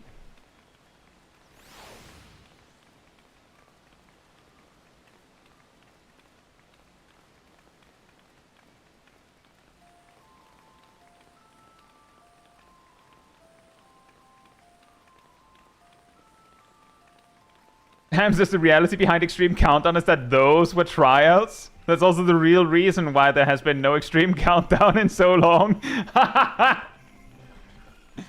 Oh, weird. You started a Savage team and then you stopped doing Extreme Countdown, and the whole thing with like bi-weekly Extreme Mount farms and stuff's like kind of petered out.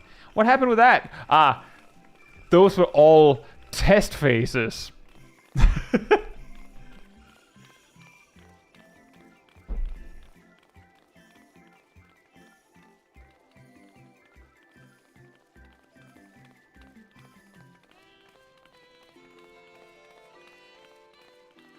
It's long enough ago that now that I'm thinking about it, I'm like, I don't actually exactly, like, until I remembered, oh, right, Extreme Countdown. I didn't actually remember exactly how I could possibly have known that these players would be good with so little information. Especially with, like, Milo being like, he just hit Dawntrail. Like, he was just, he qualified as the door was closing behind him, right?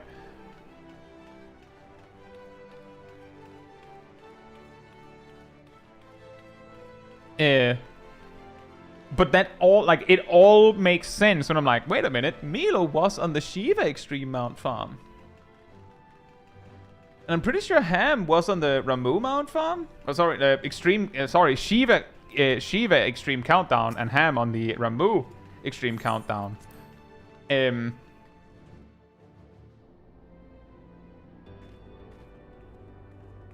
so on.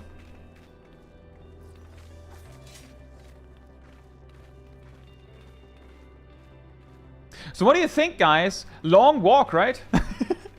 I feel like we've had a lot of really like surprisingly short walks.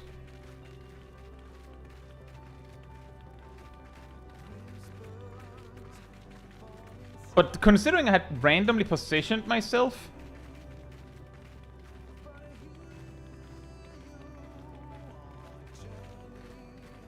to do one of these long ones, so why not?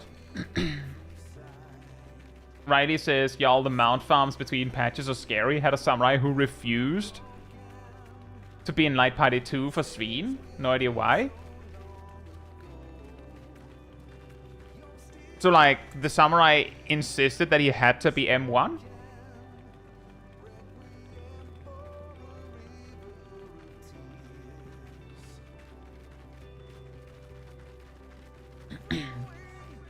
Hiram says, I wonder if next patch, after people will augment their gear, you will be able to do the mount farm much easier. Not sure how Party Finder will work, though. It will probably help.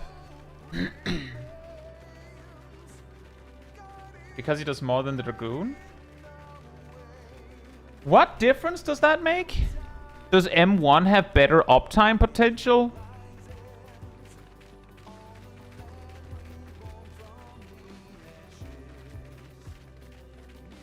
Lex says, I'm still a Sprout. So I don't know much about the game, but I'm scared once the Sprout status disappears, people will start getting angry about their tank not knowing how to do things. How do I prepare for this? Oof! Agent Monica. Oof. Oink. How do we prepare for this? If you have been if you've been watching things like guides on my channel, Lex, like for instance tank tips and stuff, or my job guides, and you've been like internalizing that advice, then you're probably already pretty fine. If it's your first time in a duty, if you just say that, then like players might be more likely to be like a little bit more commanding, like no, keep going, there's more mobs, go. If like some players will do that, others will just be like shrug, okay, and then just that's it.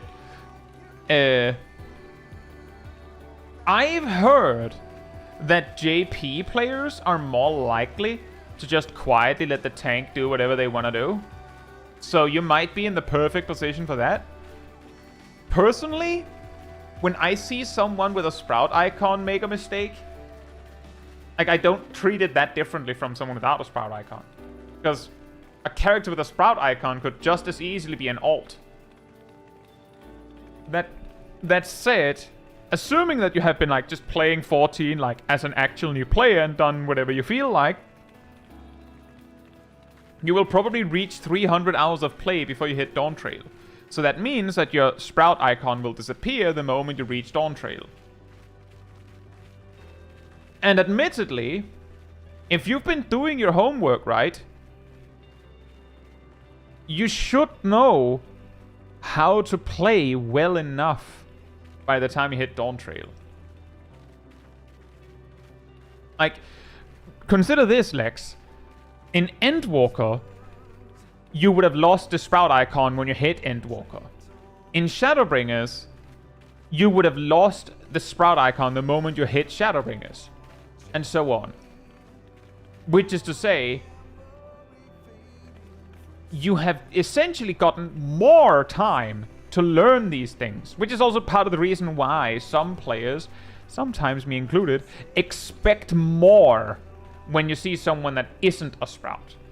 It's not like it's like a huge difference, but it's more like, it's not even about being a Sprout or not, it's about, you're in a Dawntrail duty. How did you do all that content and not learn this? And things like that. But if you've been trying to learn these things, then I find it insanely unlikely that you will have trouble with this.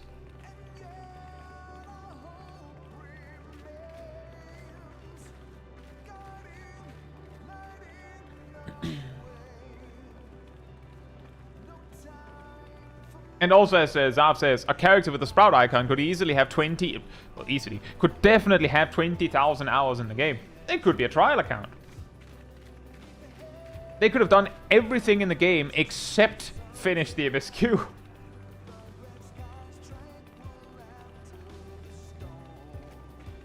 And it says not at all, only melee disengage is during coronation and it's at random. Yeah, that's what I thought.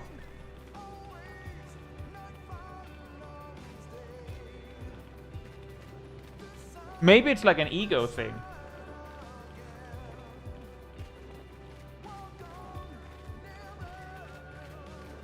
My best explanation for that samurai is that it's an ego thing. I do more damage than the Dragoon, therefore I should be melee 1 because melee 1 is better than melee 2. Meanwhile, in Cruiserweight, we had Red Mage melee 1 because we observed that with a lot of the positions we had, melee 2 had better positional uptime.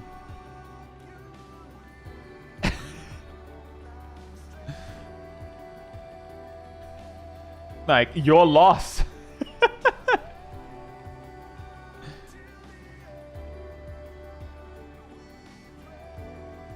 Exactly, Lex. You're probably fine.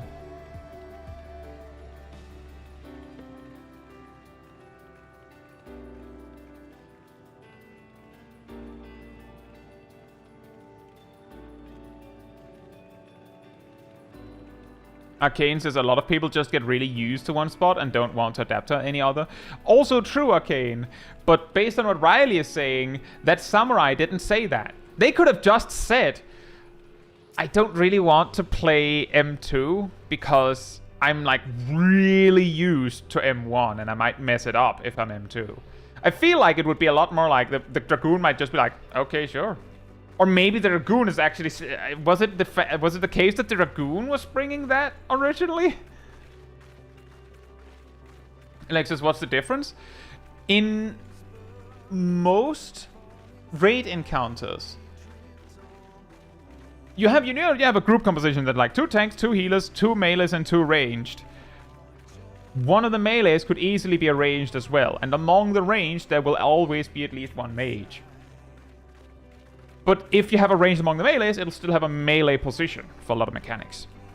This means that a light party, which is 4 players, will usually have a tank, a healer, a melee, and a ranged. So M1, melee 1, goes in light party 1, and M2 goes in light party 2. If you have some mechanic that has some sort of like symmetrical positioning, then a lot of the time, light party 1 will go west, and light party 2 will go east. Light party 1 will go north, and light party 2 will go south. Because the main tank is usually tank 1, and they will already be north to face the boss north. This can sometimes matter. And sometimes the solution is, oh, just put both of the ranged players north, so that the melees can have their positionals on the backside of the boss. Other times, you solve it even more easily by just going, okay, well, you only have one guy with positionals, just put him on the side with positionals. Ding dong. But Sveen does not have positionals. Like, she auto-succeeds all positionals you do, just like that. You don't need to care about that. And it's a symmetrical fight. And the mechanic, like the solutions to mechanics are symmetrical, so whether you're M1 or M2, it doesn't matter. The only difference is whether you go left or right. But if you're really, really used to always going left, then it might cause problems for the party if you're asked to go right, because you might instinctively just go left. But that's it. Especially in a fight like that.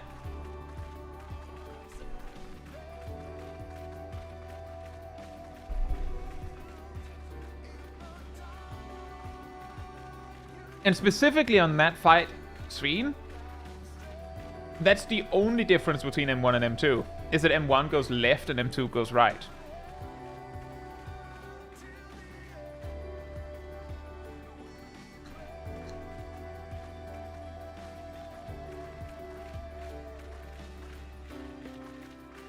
Most of the time, Lex, players will make the implied assumption that north is behind the boss.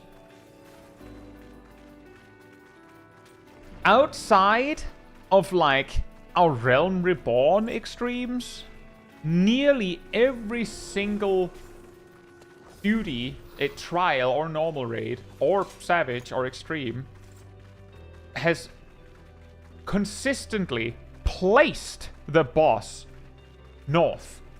Such that if it's a wall boss, meaning like they're just like stuck on the north side, well, they're on the north side. And if it's a boss you can move around, if you just run in under their legs, just then you're north. So typically,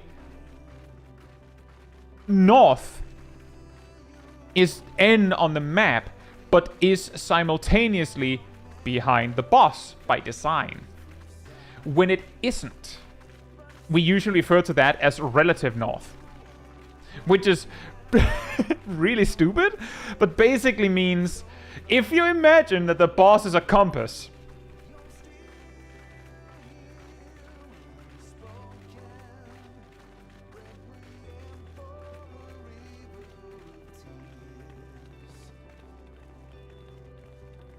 but usually it means both things. Because in most encounters, both are true.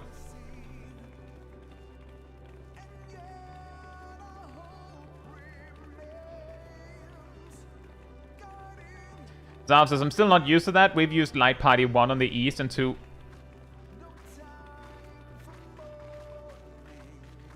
What? I'm still not used to that. We've used Light Party 1 on the east and 2 on the right. For so long, I keep forgetting how Party Finder does things.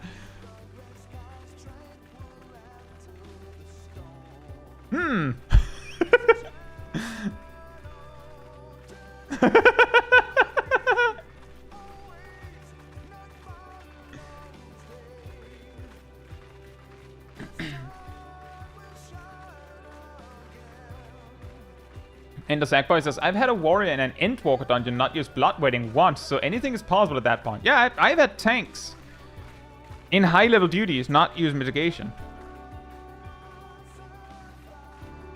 If you've seen my video, what if every one of your party sucked? Each of the 4 characters, me included, are based on gameplay I've seen from actual real players in actual real content.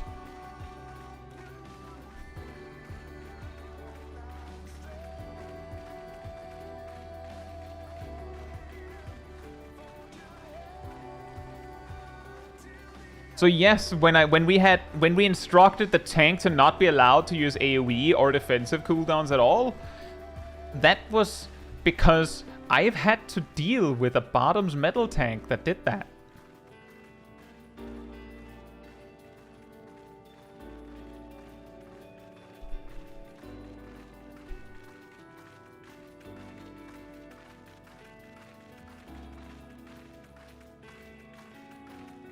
Good luck, Zaf!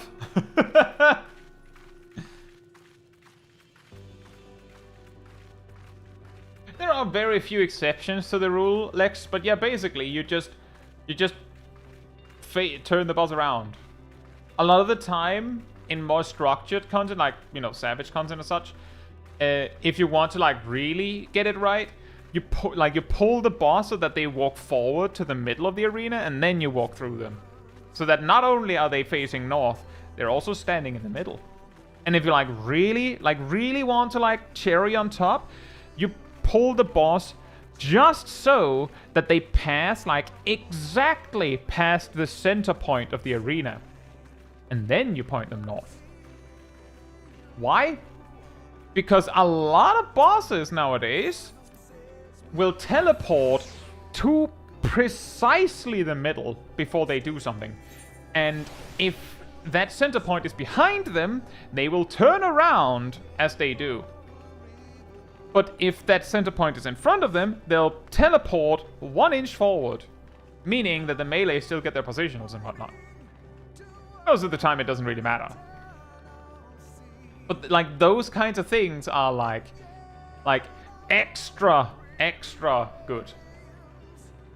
Jose Michel. Yeah. Guys, we've almost made it. We can see the destination now. Exactly, Lex. You put it in the middle so that the boss doesn't move too far when they do mechanics. You move it just past the middle so that they don't spin.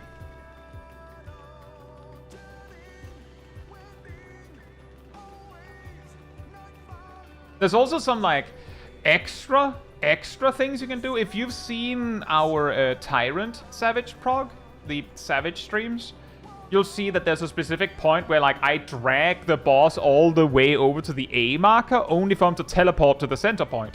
And the reason why I move him to that point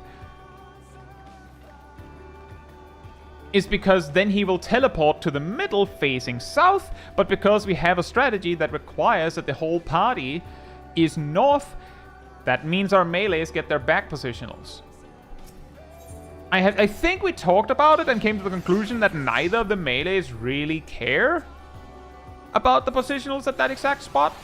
But now it's just for consistency's sake. Like, if you're doing the same pull over and over and over and over and over again, by doing it the same way every time, it means that your party knows what's coming. I always assumed put it against the walls of the AoEs, don't hit anyone except me. The trick there, it depends on the boss. Like, take for instance the 5-headed dragon in World of Darkness. It will never teleport to the middle of the arena, so you don't have to put it there. It does, however, regularly cleave in front of it and regularly do really long cone fire breaths in front of it. So if you put it in the middle of the arena, those attacks will take up more of the movement space of the total arena. The boss also has other mechanics that are very wide, so players need a lot of space to dodge those. And they don't need... They don't need you to the boss doesn't need to be perfectly centered to be easily accessible. People will have to run far away when they have to deal with some of these mechanics anyway. So that's a boss where you drag it all the way up to the edge of the arena, because it means that the frontal cleave can only hit you, and the fire breath is unlikely to hit anything except you. And you can just sidestep it.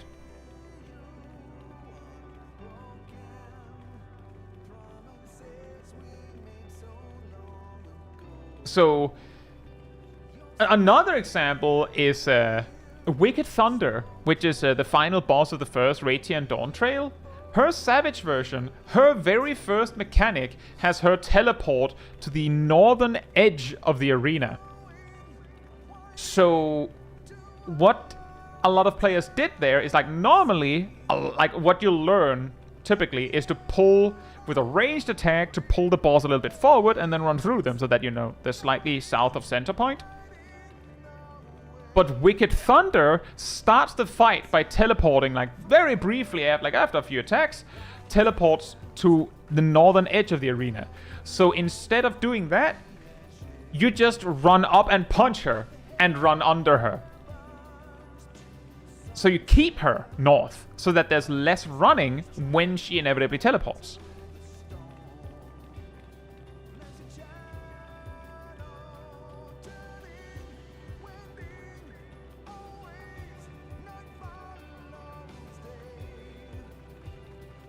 Which is to say, the long story short is, there are a lot of, like, default strategies, like put the boss in the middle, face the boss north, and then there's also a lot of exceptions.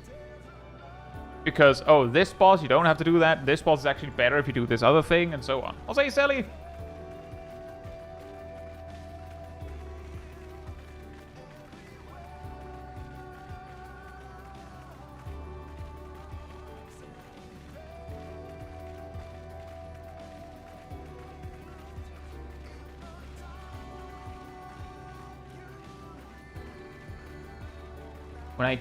When I do that, do I just eat it and use my mitigation to try to avoid it? If an attack shows a telegraph, you can dodge it, and you should. It comes up. Hope you're doing well. If a boss shows a telegraph, then you dodge it.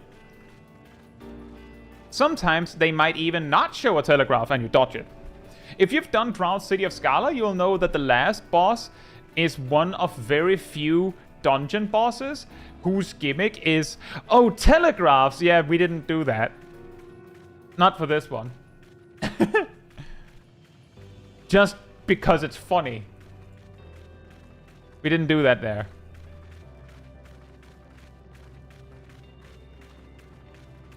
It's awesome, Consa. Glad to have you.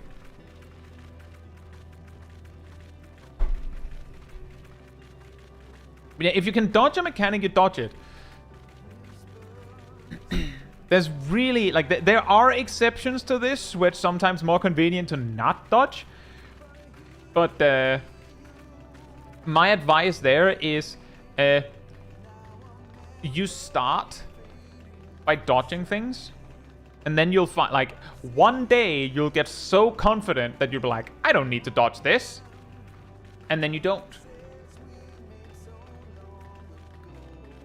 You'd also usually know if a mechanic gives you the classic Vuln stack, you know, the orange thingy with a number in that, that means wrong, unless it's Ifrit. For some reason, exploding his nails gives you Vuln stacks. So if you get hit by something that you're like, do I need to dodge this? And you get smacked and you get a Vuln stack, it means the game is saying, yes, you should have dodged that.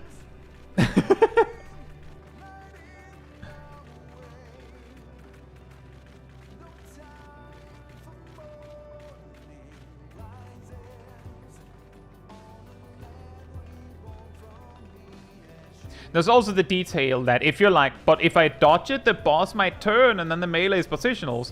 Most cases, the boss will show a telegraph. When the telegraph disappears, the attack is already locked in. And if you moved in time, you won't get hit if you go back. And the boss will be locked into performing the attack long enough that you can just walk back in front of the boss. And then the boss will do its attack, you dodge and step back in front of it, and it doesn't turn. There are many, many small tricks you can learn to make the boss very stable while still dodging.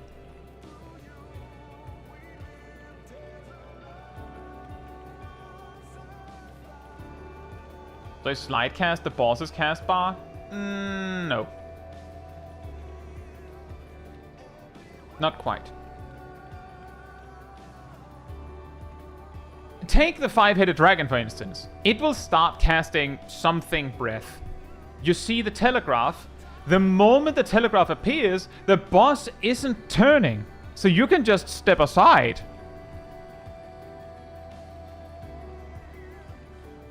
Then, at some point, usually right when the cast finishes, the telegraph disappears. When it disappears, it indicates the boss. Like, that's...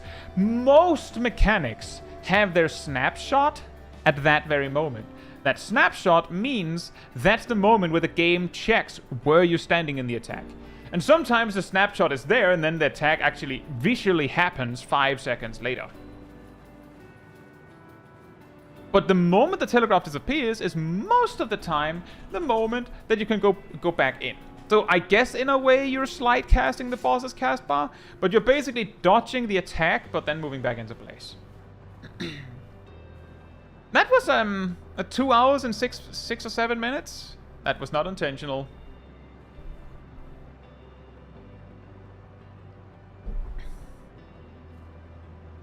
Attorney's end, just Monica.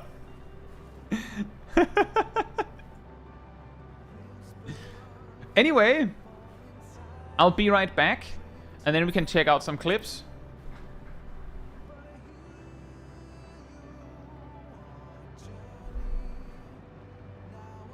In the meantime, sanity restored.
Right.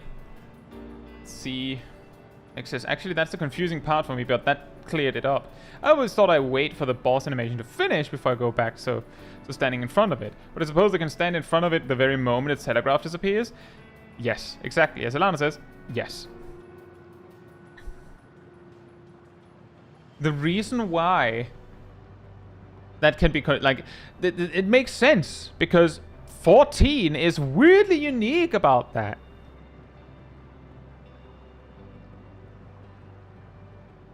In that, just like how player animations have attacks that, like, lock in, and then the hit comes way later, enemies have that too. For instance, Warriors Decimate takes like over a second before the attack actually like lands. You know, you do the whole like spin, bonk. But the moment you click the button, everything, your current character state is taken into consideration. The position, the location of enemies is taken into consideration. They've already been snapshotted. If they were in the radius of Decimate, they're getting smacked. Even if they no longer are by the time the attack actually lands. The only exception is that some enemies might like become invulnerable or like straight up disappear and become unattackable altogether before the attack actually connects. But in all other situations than that, your attack is basically like imagine you, as your hand is moving to click Decimate, the enemies see like a telegraph appear, and when you click it, gone. Too late. Yoink. Smack.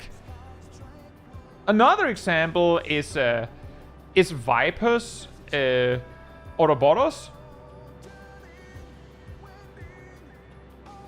which takes like 2 seconds to hit, I think. But again, you click it, everything has already been snapshotted, and the only thing the enemy can do is hope they survive. Looking forward to you doing shiny hunting streams once Beastmaster releases. I wonder if that's even a thing. I will probably stream some Beastmaster stuff, but I wonder if that's even gonna be a thing.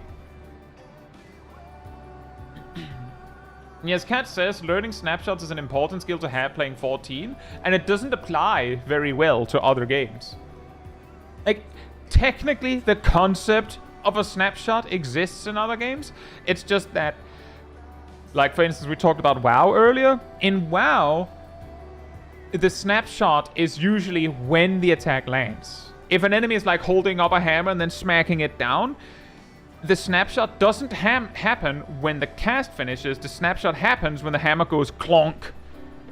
So you have to make sure that you've dodged that, or that you have mitigation up for that, or whatever it is. Because you're taking the damage when the hammer goes bonk on your face. And if you don't, it goes instead, and you die.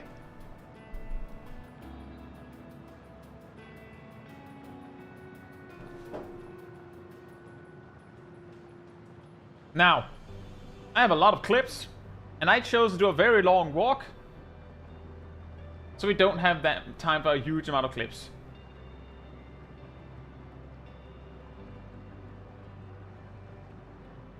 Rust is, I think, slide casting is the same concept. It is the same concept as 14 mostly.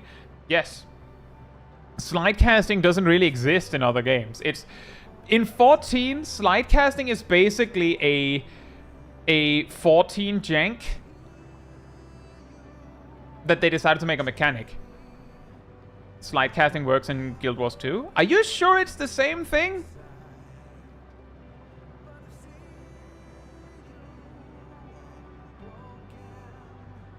It's been quite a while since I played Guild Wars 2, so I can't remember exactly. Kat, you've played Guild Wars 2 recently. Is slide casting in Guild Wars 2?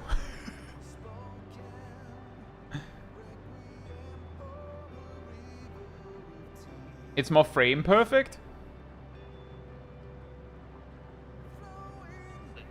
Lex, are you saying that you can move exactly when you finish a cast?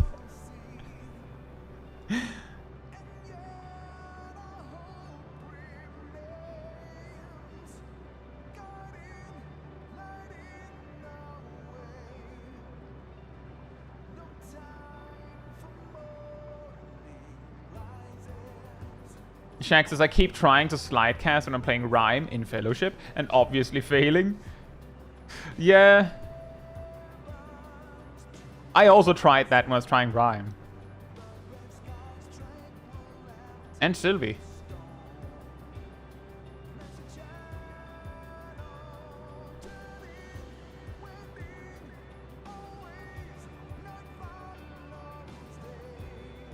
Anyway, if you're enjoying the stream, guys, do remember it does help a lot with a like over on the YouTube side of things. So thank you so much in advance.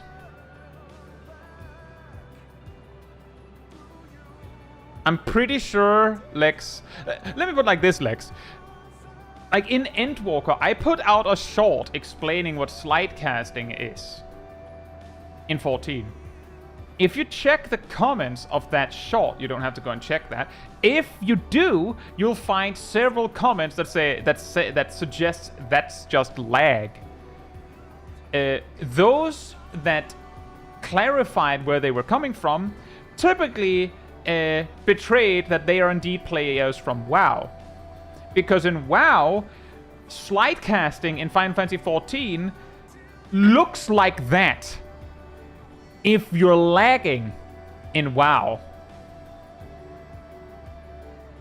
So there's a very good chance that in Guild Wars 2, it looks like that if you're lagging. Cat says, I think most of the time you can just move while casting in Guild Wars 2. I think there's definitely some casts that you can do while moving in Guild Wars 2. Now, I don't know if that's actually the truth, but I'm just saying, Lex, that slide casting in 14 is basically like a piece of jank that became a mechanic. Like, it became a feature. While I believe in other MMOs, it's lag. It's straight up lag. Thank you, Ardell. Now, in regards to clips, I saw Zaf just bounced. I think what we'll have to do is next walk and talk, we might just hang out here and then just not walk. We just have a brief sit and talk, and then maybe some more clips. And then we can walk somewhere further the next time or something, so that we can get to more clips. Now, that said, if you have posted me a clip, be sure to make it clear that you're there. So that I can get clips from people that are here. Particular ones that pop out to me a little bit, because as I said, I have more clips than I think I can reach. Shaq had something that was basically, I usually try, if I can, to prioritize clips that are like, I'm trying to learn something here, over people that are like, I just wanted to show you something cool. Not to say that that doesn't have value, but more to say that me seeing something cool a month late doesn't matter as much as someone getting advice a month late. Ham says I'll be gone in like 8 minutes. We could check Ham's M10S clip then, yeah.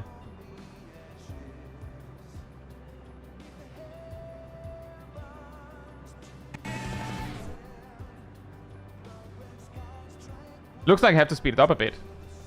What does clips entail here? Is it you teaching us things that we did wrong in said clips? Something like that. It can be you wanting to show me something. I might then be able to determine that you made some mistake. It could be that you sent me a clip because you wanted to get better. For instance, Shaq has sent me a clip of Black Mage gameplay because he wanted to see if he's doing well. Ham, on the other hand, is sending his Pixelmancer POV of one of our M10S clears. I had some technical difficulties that raid day, so if you see weird stuff like everything just stopping to move, just ignore it. Things got worse during M11 and I had to restart my PC. I do remember that. For M10, I was able to just ignore it. Fantastic. Well, if you're gone in 8 minutes, I think I have to speed this clip up. And we reduce the volume a little bit so you don't get completely janked by the speed sound. In this case, it's probably mostly just interesting to see how different jobs deal with this.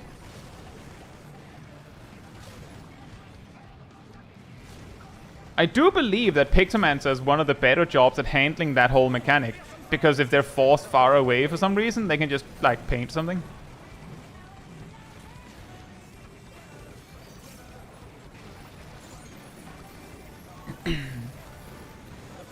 And we hadn't gotten the make sip baited strat yet.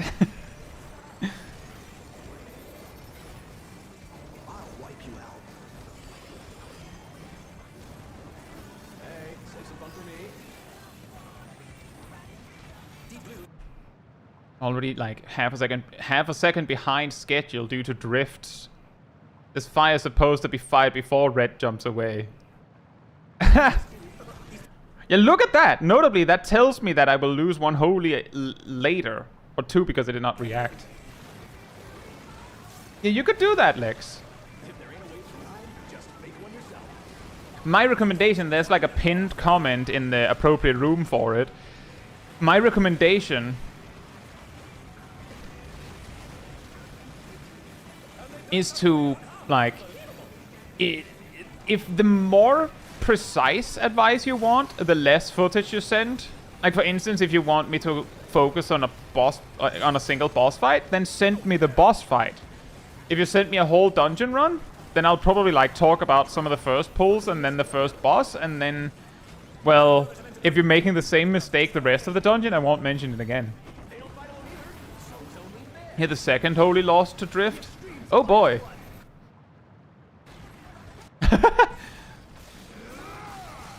Ham's PC fighting to stay afloat with the spell effects and having to record.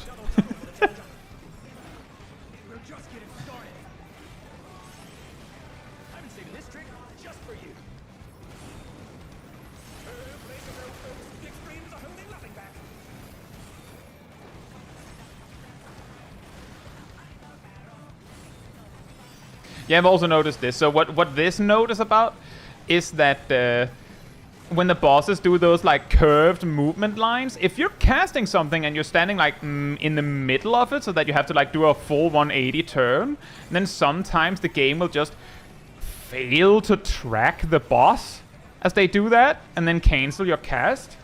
Very cool. But this is easily solved by just positioning yourself so that you only have to like turn, like it only has to track like a little bit to the left and a little bit to the right.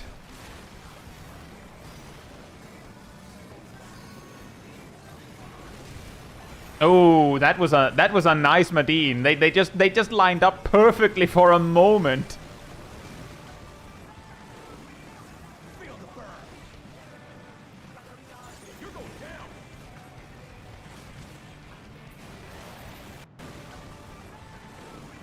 Random aside, would it have been...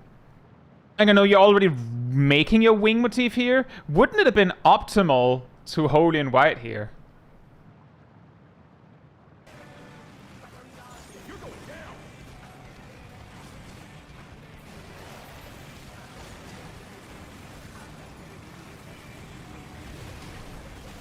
Given that you have like notes where you're like, yeah, I lost something because of a minor mistake, and it'll be a problem like later, I imagine that it is something you have considered.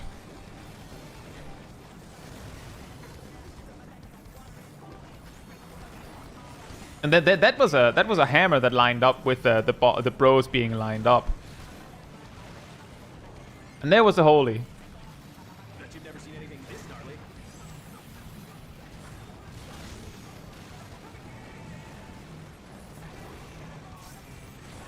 Out of curiosity, Ham, are these technical difficulties kind of stuff part of the reason why you sometimes go uh-oh in the middle of this phase?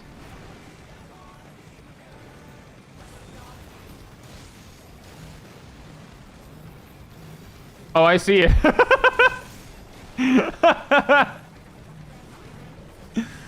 When your party starts teleporting. Yeah, I do see that. I have started keeping an eye on you since then.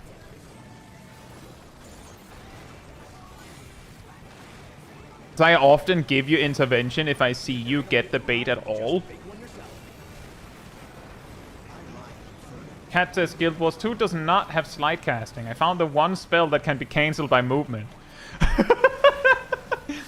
There you go, Lex. It's probably lag. Whoa, Mila with the 10k HP. Welcome to Caetsu Chaiji's channel, where we also Mythbuster Guild Wars 2 now.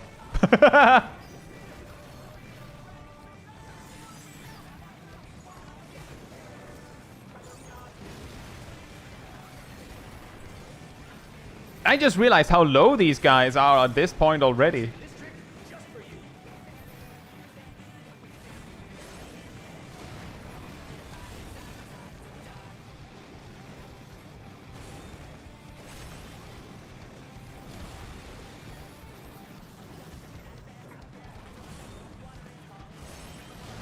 Guys, what do you think of the bros theme, the speedy cake mix? What did you say?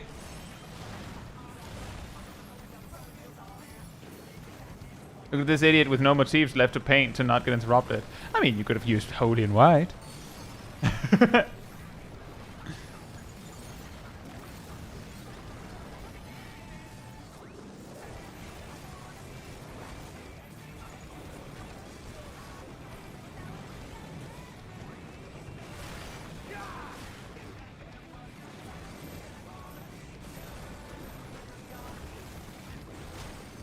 Oh yes, that one.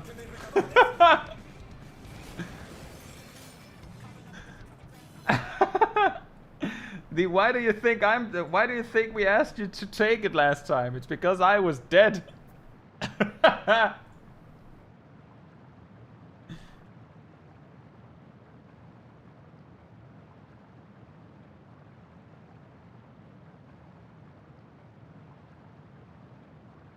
Yeah, thank you for the POV, Ham.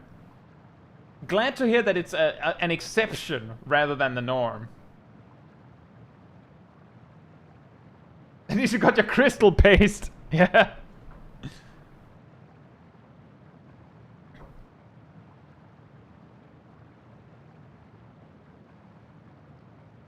Right.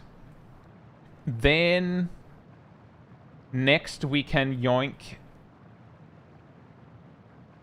Also, you could see why I would like to fire the LB before snaking 2 afterwards. It's simply too late.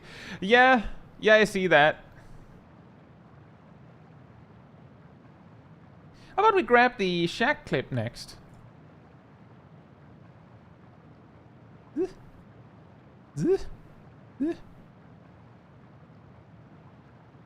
This is a Black Mage in Meso Terminal.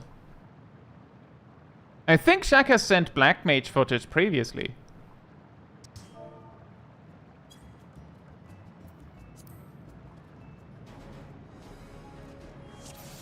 You have not? I'm sure you have. Have you not sent any in, like, Ghost Park, or has that only been Viper? Enjoy, Sally!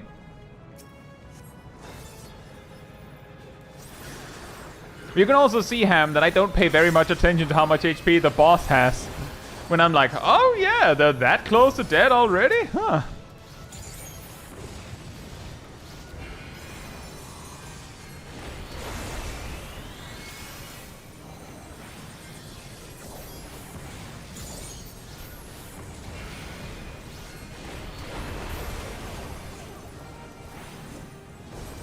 Hey vibes, hope you're doing well. That sounds good though. Let me just rewind real quick to catch it from the start.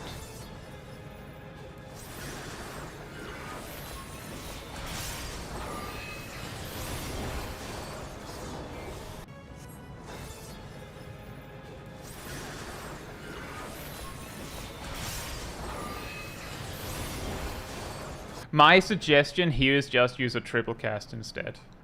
Just triple cast.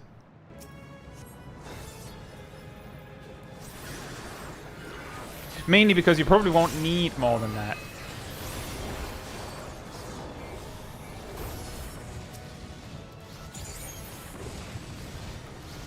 Should I ever be looking at the boss HP bar, or do I just stare at the floor and look for the sneaky orange puddles that might give me vuln stacks? Lex, the trick is you should be looking at everything. That's the reason why a lot of players put the boss HP or like the target HP closer to their hotbars, because in between GZDs, you should be taking a look at your surroundings, take a look at your party, take a look at your hotbars to see like your cooldowns. What's the boss doing? What's up here? What's over there? You're supposed to be keeping track of everything. The things that you learn and you master is you figure out when you actually need to look at your hotbars. The probability that you'd need to look at the party list after specific mechanics, and when you actually need to look at the boss health bar. Admittedly, you don't actually need to look at the boss health bar a lot of the time. But for instance, in the bubble phase on M10S, the boss we just looked at, I usually have keep a very close eye on the bubble's health bar, because if we're behind on damage, which you can like measure on its percentage health, you might need to use extra cooldowns. Like some players might need to like burst early to make sure you make it. But if no one's looking, you might just wipe because no one tried. Something you can... So, just 2 quick tips. I think I've gone over this in videos as well, that's how I like to do it. But the reason why I'm suggesting it here is because it usually makes the start of a dungeon easier for Black Mage, because it gives you more instants. The way I often start is that I use triple cast, and then I will either use Blizzard 3 or Blizzard 2, depending on how closely bunched the enemies are. Fun fact, high Blizzard 2 is a gain on 3 over Blizzard 3, specifically. You're not going to cast either of them on AoE once you start it, but if it's your first spell and you're not bringing elixirs or anything, or ethers, then you will need to do this. Have a good evening, Ham. So what I do is I will use triple cast, Blizzard 3 or 2, freeze. Actually, I will often use thunder and then freeze, then transpose, and then the last cast of the triple cast will be...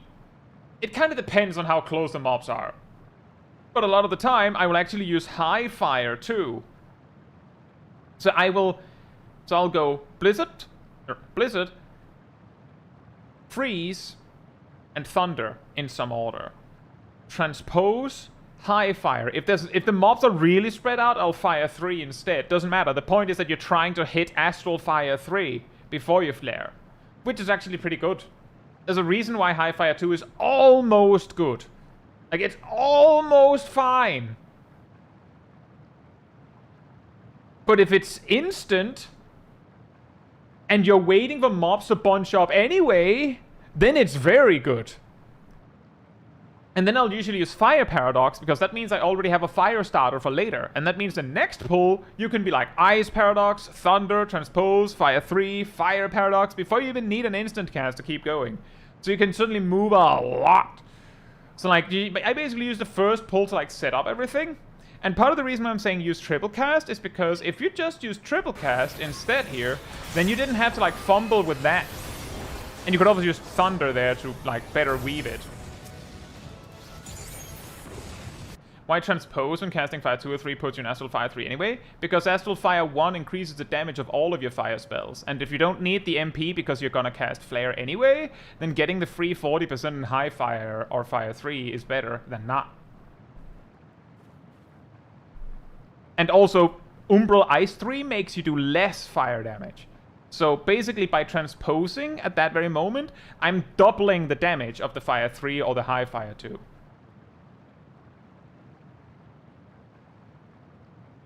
It's very simple, vibes. It's called preference.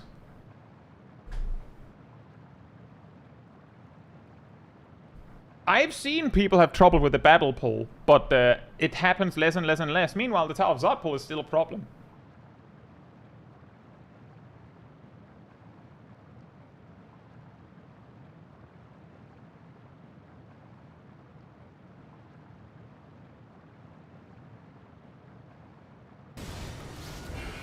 Is the stream being very slow for anyone else? I can't see anything on my end.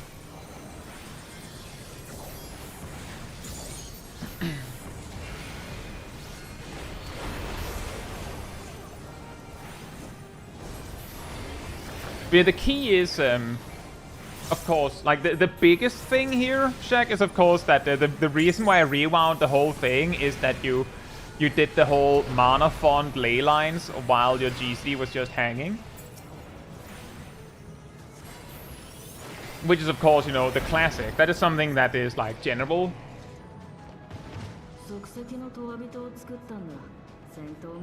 That's a really long hallway. Here's a funny thing, right? Like if we I'm gonna be a little bit like extra opti just to show you how much you can do. You transpose here, wait 5 seconds, and then you transpose again, and then you click Umbral Heart, or sorry, Umbral Soul. Then you will have an ice paradox for the next pull.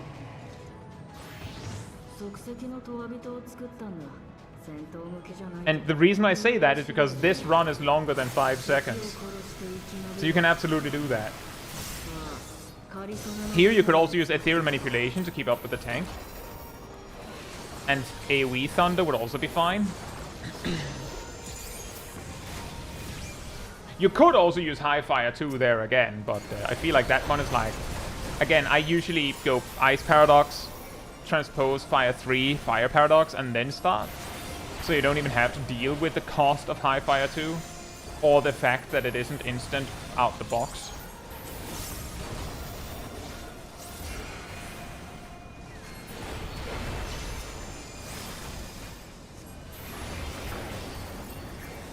It works. The target count seems to match pretty well for that.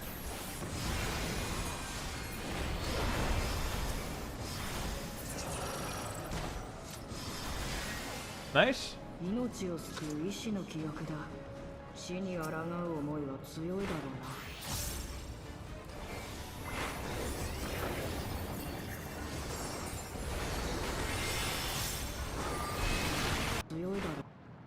Let me just see. You wrote a little note there. That tank loves jumping. Oh yeah. Let me see. When do you target the boss? So I can see. You use Thunder here. You just boom, Thunder. The boss is already pulled. You can Thunder here, and then you just Ice Paradox, and then you transpose Fire Paradox, Fire 3, and then you go from there. Again, if you had done some Fire Paradox shenanigans earlier, you would have been able to have a Fire starter, so you could do it in a different way.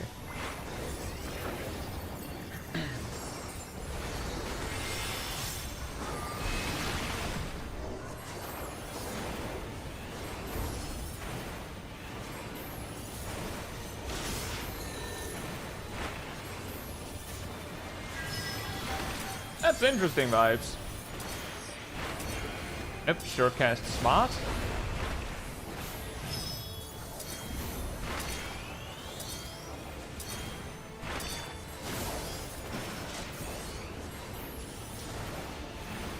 You could use Fire 3. No, you could use Paradox there.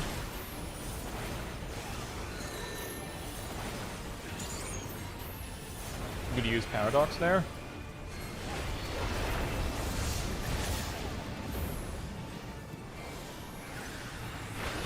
You could have used Thunder to save that when you realized late that you were supposed to Swift cast that.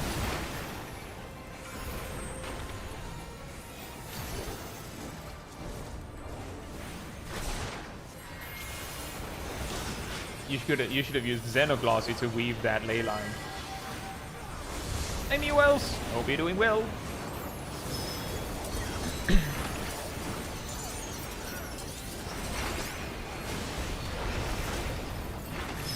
This is actually something that we were talking about on the Discord earlier, that Black Mage is extremely mobile and handles getting surprised really well nowadays. But it's only really good at that when you already know how to handle that, which means that the experienced Black Mages are sitting there rolling their eyes when they get even more mobility options with every patch.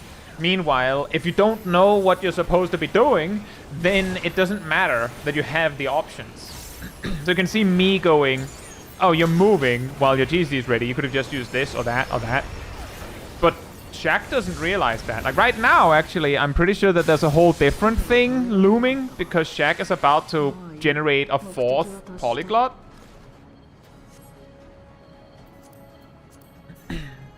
That's up to you, Lex. I have reviewed footage of someone that had, like, mods all over their screen. Is the tank okay? I haven't been paying attention to the tank. Should I do that? Is the tank doing something weird, Cat? Or are they just jumping a lot?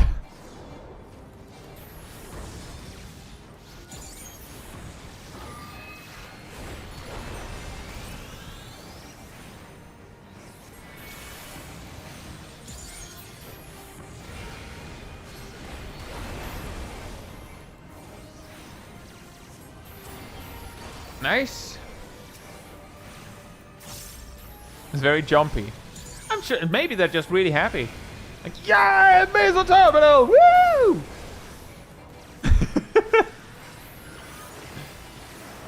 Is hopping bad? No.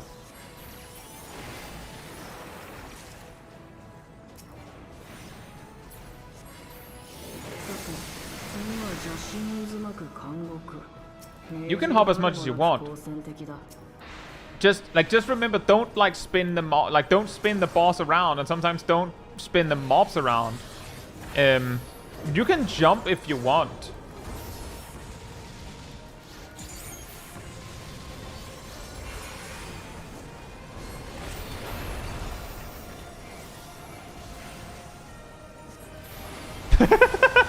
You know, they are jumping a lot.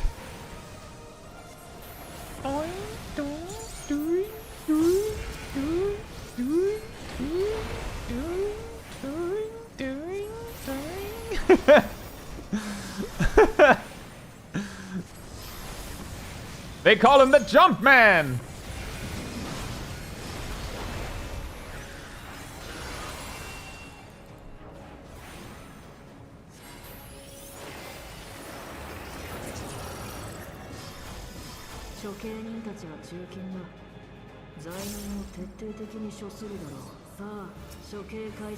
A random tip, I mentioned this sometimes in my mental roulette videos. The bloody Headsman, I believe, is the one that targets the healer.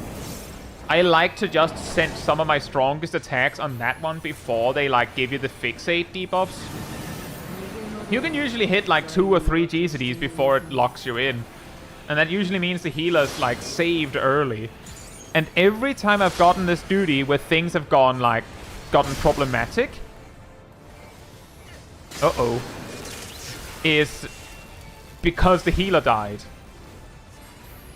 And the sooner you can get rid of the healer's ad, the less likely this happens.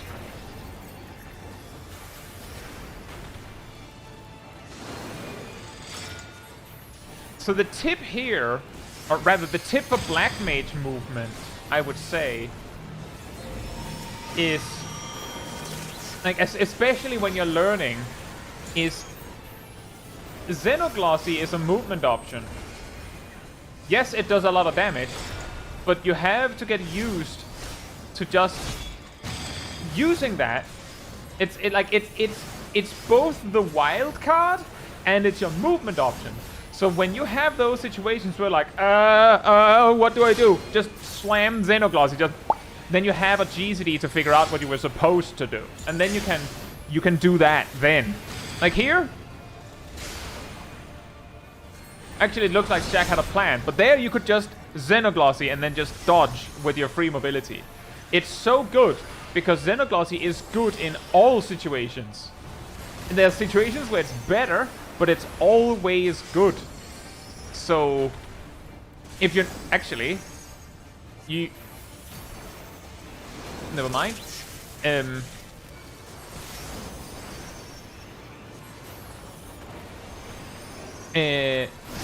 It's like using Xenoglossy as a backup plan is really good.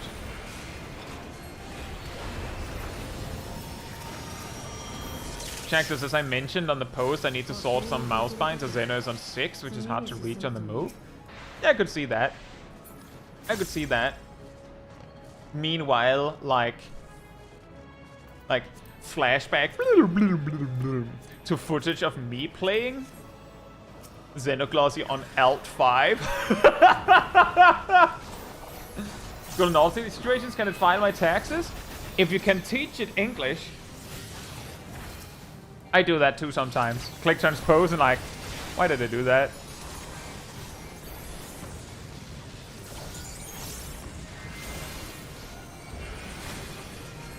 The tank is in fact still jumping. Woo! He's going crazy!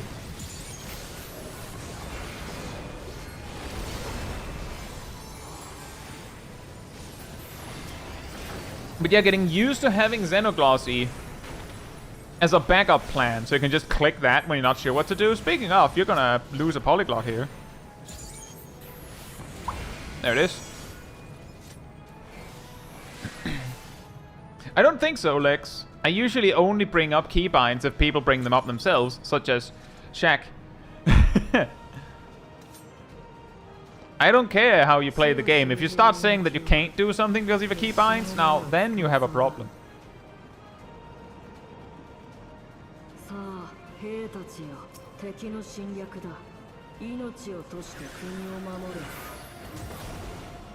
Yeah, also in a party composition like this, there's literally nothing, no need for you to save polyglots for anything. Because you will do maximum damage with your polyglots all the time. You just have to send them.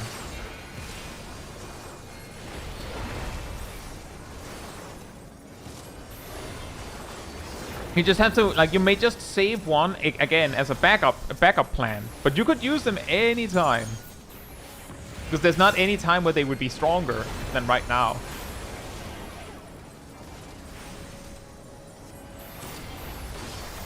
But it does help a lot to think a little bit ahead on mechanics.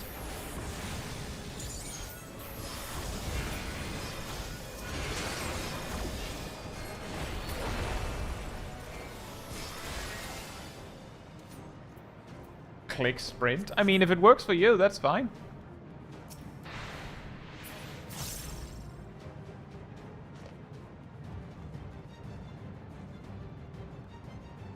But I think what's really important there, Lex, is if you are looking at your binds, Lex, and going, that's probably really stupid, and Kai will comment on that, then maybe you should ask yourself if maybe you should change them. If you're recognizing that it might be a problem to click sprint with your mouse, then it's a sign for yourself that maybe you need to keybind it. I was like, Joe, as my friends are trying to convince me to play this, and so I've been doing research. Do you have any tips or tricks for starting off? I plan on maybe going for the Dark Knight tank. Assuming that you're playing the game, just starting, and you're not buying a level and story skip, I'm not recommending whether you should or shouldn't do that. I'm basically just saying it exists. I do think it's worth mentioning that you cannot actually play Dark Knight until you hit Heaven's Ward, which is the first expansion. Which means you have to hit level 50 with a job, and then do a lot of quests, and then when you get to Ishgard, you can become a Dark Knight. And then you're back to level 30 and have to level that up again. That might be something that is worth keeping in mind when choosing your starting job. It would probably help to pick a different tank so you have tanking experience, which would mean Gladiator or Marauder. Aside from that, my advice is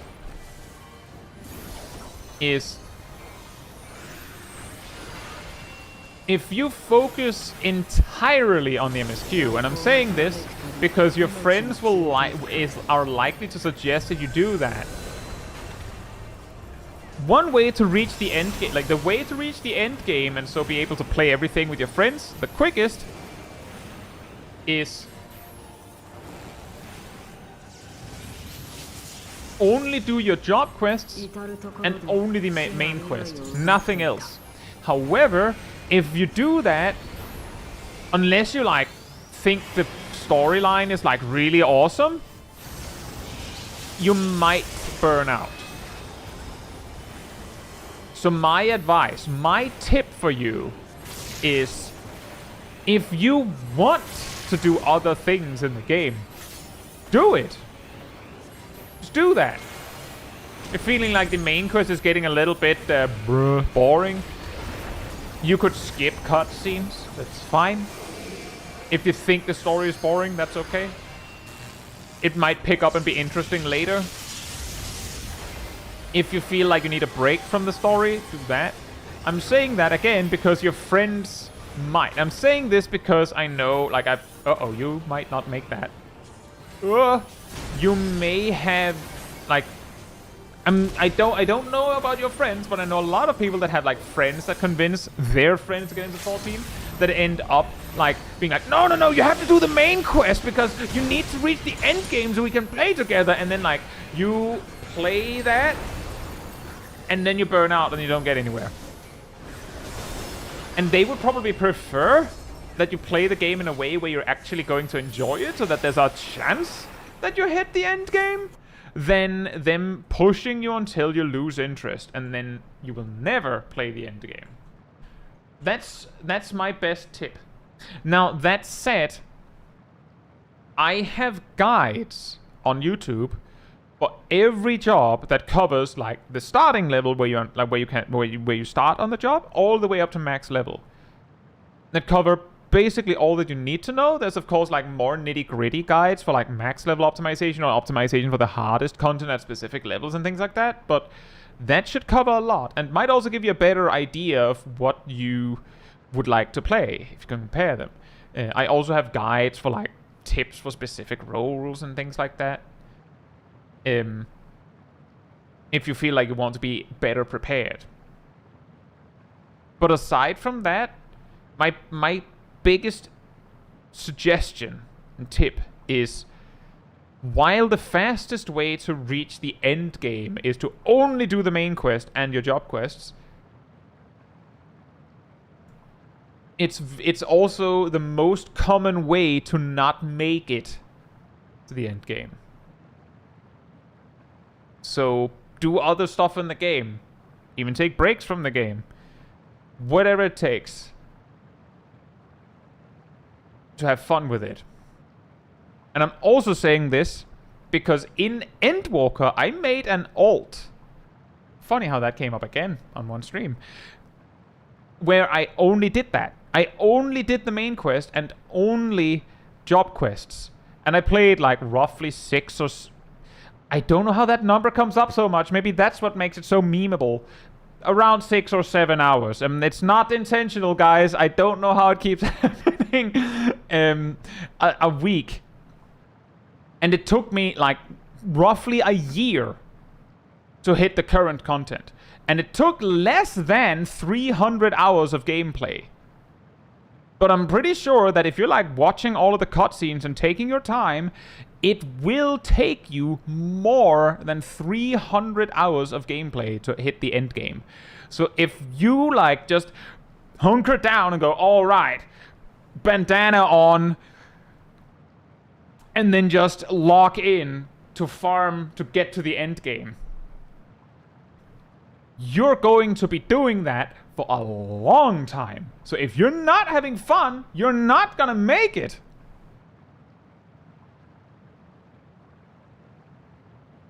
I hope that tip works. I hope that tip helps.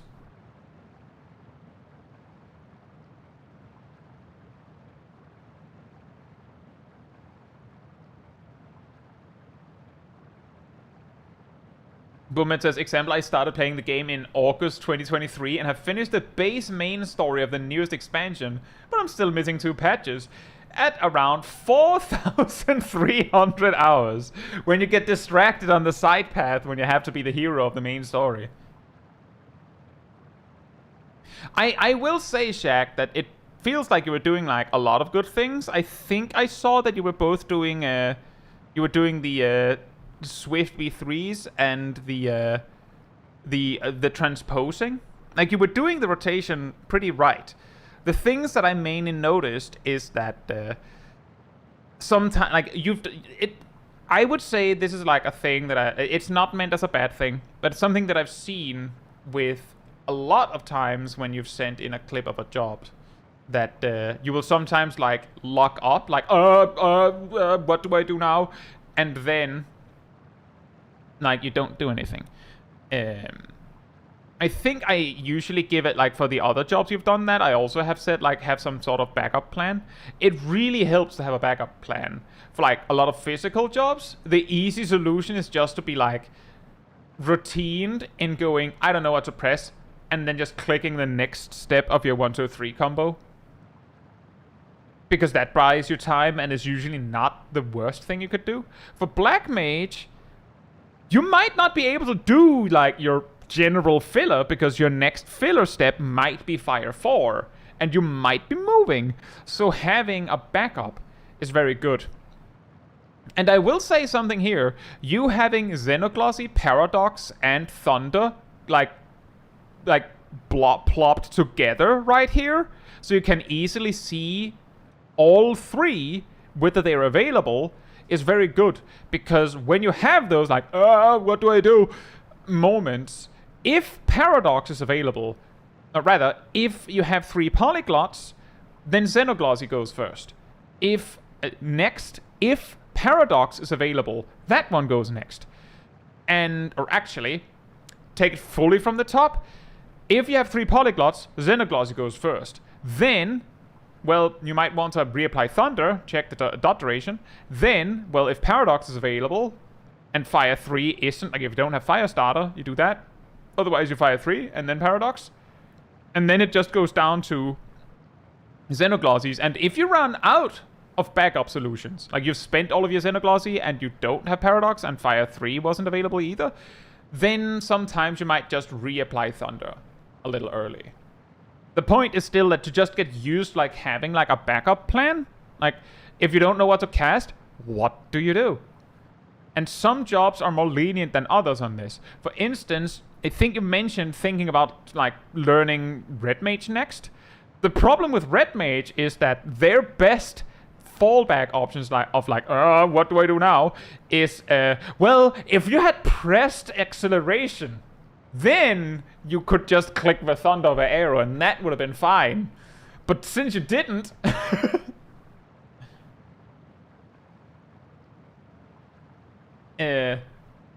so that one is a little more rough. But Black Mage has a lot of, like, fallback options like that.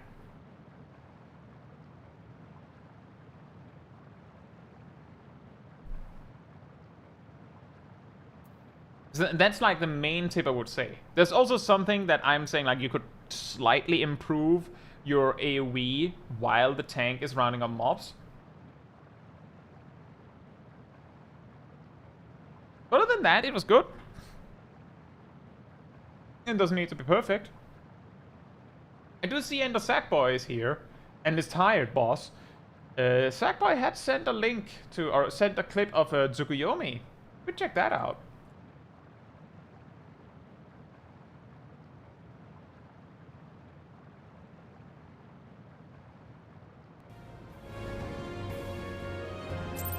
That makes sense. Also, I do believe this boss's DPS check is very lenient.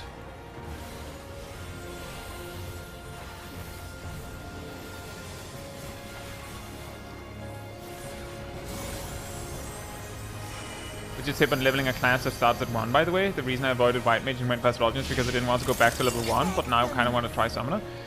Start with the hunting log. Just work through the hunting log for the class, and then do the job quests or class quests. When you hit level 15, you should be able to queue for Zastasha. Alternatively, you'll hit level 16, and then you can queue for leveling roulette. You could technically also queue for guild tests at level 10, but I'm pretty sure hunting log is better.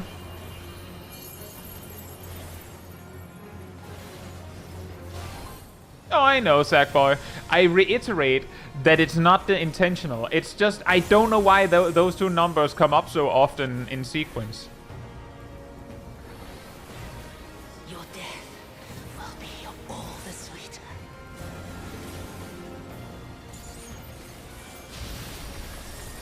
That is a very cursed time to have the 1 minute burst. I know from the paladin side of things that I usually have like hold my blades combo for the ads coming up here. And as you can see, you didn't even get to finish. You didn't get to use your Starcross.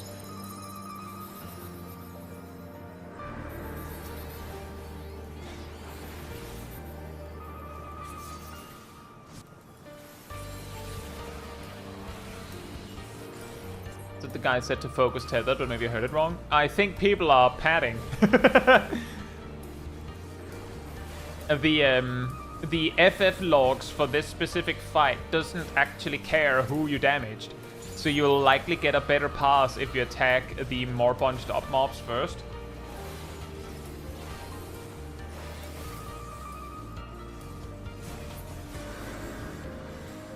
But I'm pretty sure you're supposed to attack them. Like, the tanks are fine. They don't need help with those mobs. They don't. I don't know what the Sage is doing. Or what the Viper's doing. They should be attacking Asai.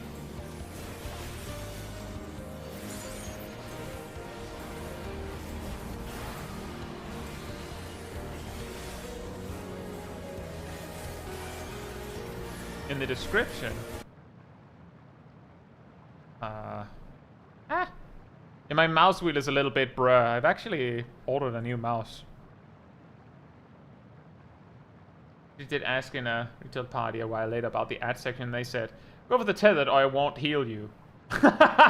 Obviously not serious, but I definitely got the answer I needed. Last thing is, I could use Feint more, as I've never been in content where it's most effective and always forget. Yeah. Yeah, exactly.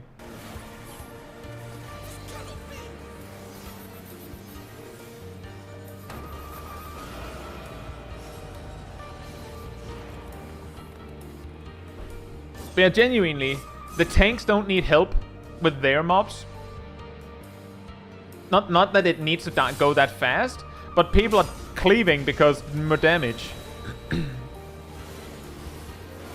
And I've heard from Sip that he can tell from like pass numbers that if he uses his burst during the ad phase as Gunbreaker, instead of like doing some shenanigans to use it before and after, then he gets a better pass. Because he did more damage in the ad phase. Which means that doing more damage to anything in the ad phase is better.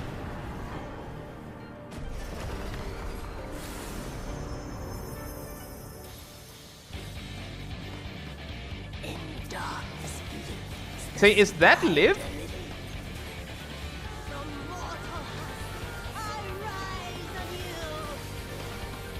Isn't Liv's character named Oliver Quinn?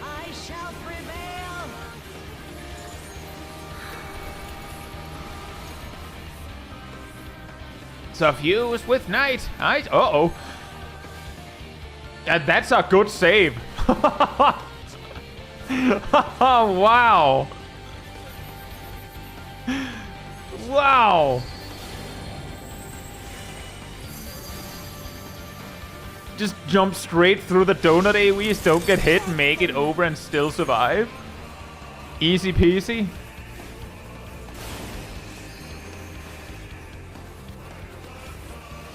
And you're probably right about that, Naomi. That the numbers were probably just as prevalent as they always were. But now that we have a meme about it, it's very obvious.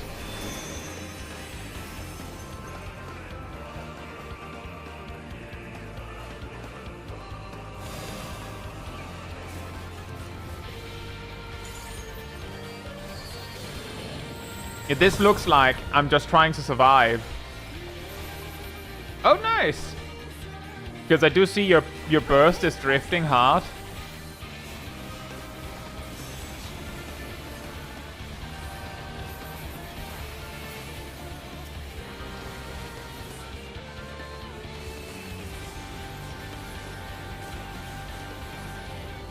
Yeah, I do that too. In retrospect, it would have been better if you had gotten the this life surge on that Drakesbane, but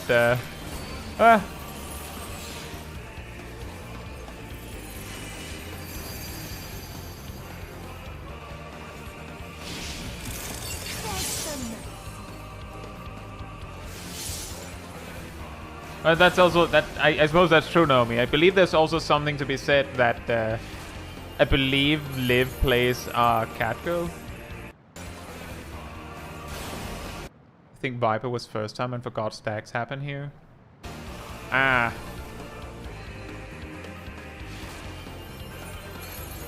I mean, to be fair, if you got hit, then you were also out of position, technically. I think. Or was it? Let me just rewind that back. Were you just too close to the boss? Yeah, you were just too close to the boss. Oof.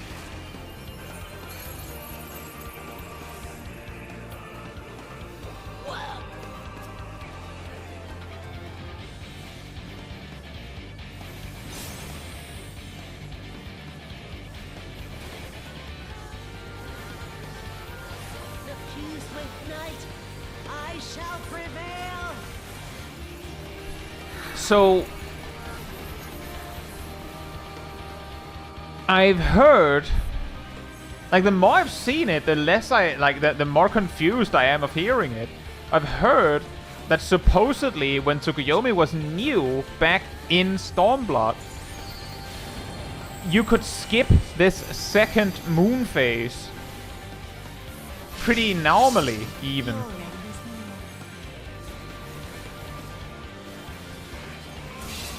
But considering what I've dealt with, it feels like at least the balancing on the Unreal version is such that it's not even remotely possible. It's like it's not even in the realm of possibility.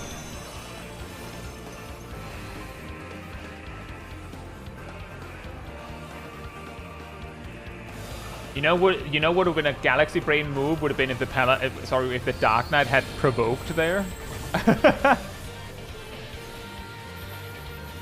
Oh, whoa. The boss gave me like 3 or 4 seconds to do it, get into position, so I'm gonna use the exact amount of time I have.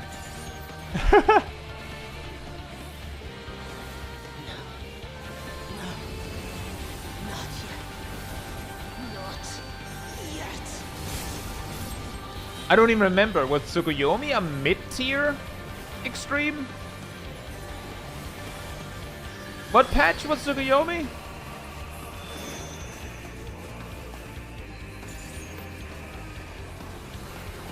.3. Oh, if she was 4.3, then yeah, she would definitely have been like outgeared.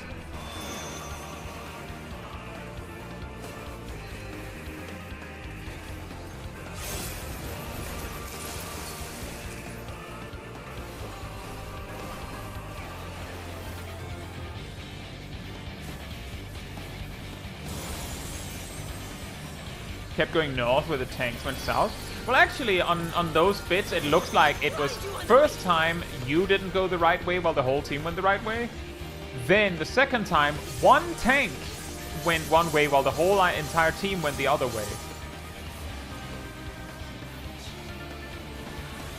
So...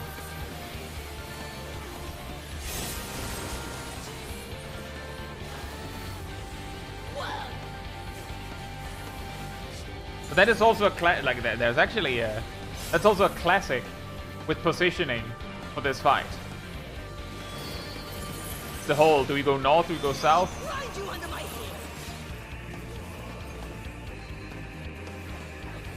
I've also mentioned this when we've done Unreal on stream, that our markers has red north and blue south, but we still have tanks go north. But the reason why we have that is because we had problems. Because our raid team is so used to red A or 1 being north that the DPS will see the red marker, think that's north, and then go the other way. So we swapped them. And the reason why a lot of markers for Tsukuyomi has blue north and red markers south is because you send the tank, who's blue, north.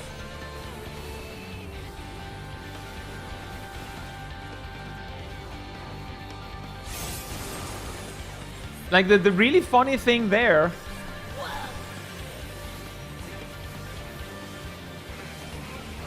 is that players have actually complained in the past about bosses having markers colored weirdly, where the explanation is some sort of aesthetic reason.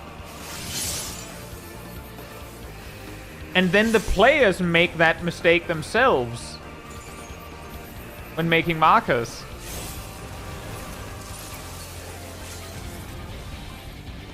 Like, in older content, there's been times where, like, a marker's, like, blue because the attack is blue. Or orange because the attack is orange. And things like that.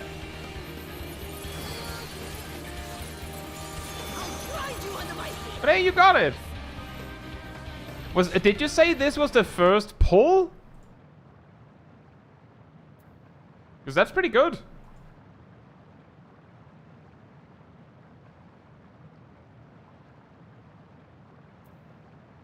That is pretty good.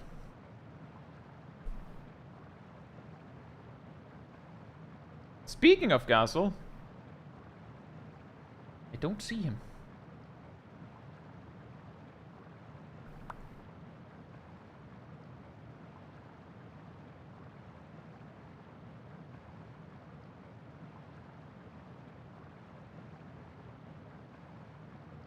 Yeah, I just find it really funny because that's like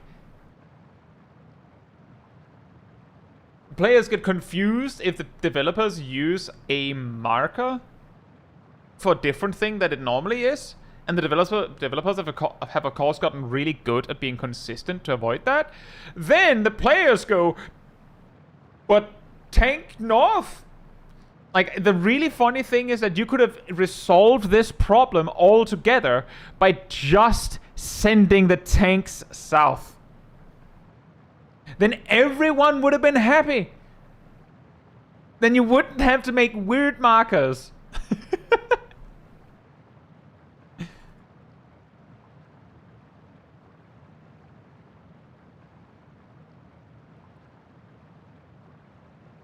Practice party finder. Oh, wow. Right, let's practice this. Boom. Well, I think we're ready for the real deal, guys. What makes you think that? Well, the boss is dead.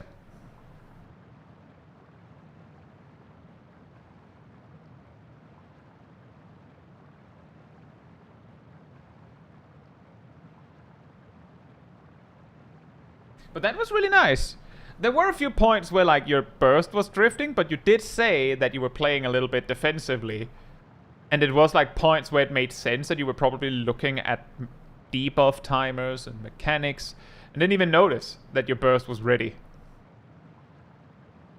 But of course, goes without saying in those cases, optimally, you click those. So I don't see, like, there's any need for me to, like, say that. So I didn't. But I also feel like for the most part, you were always keeping the GCD spinning, so that's also good. And that's also an example of, like, a backup is, oh, I didn't actually, like, even a piercing talon is better damage than nothing. So that's a good backup when you position early for a mechanic or something. Anyway, looking over the clips I have stocked here, Zaf is doing Yuvu. I don't see Demonics. And Gazel doesn't appear to be here, and I don't see Zanko. And Milo, I don't think, is here either. So that does kind of leave the Expedition 33 clips from Shaq. So I think we'll check out. Shaq sent a few clips of some boss fights, but he specifically sent one with optional chromatic bosses from Expedition 33. So there shouldn't be any, like, big story reveals or something, or, like, story spoilers if anyone's, like, scared of that. However, that does mean that if you're like, I don't want to see any Expedition 33, then this is me saying we're going to look at some Expedition 33 clip now.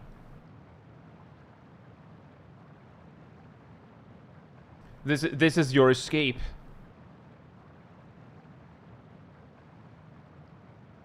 And if you're hopping out because of that, then hope you have a good evening.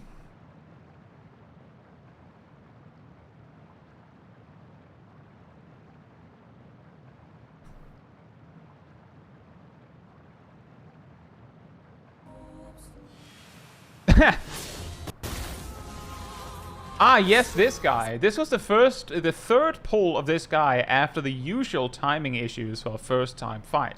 And also, one of the last fights I used the inverted Lumina. I never used that one.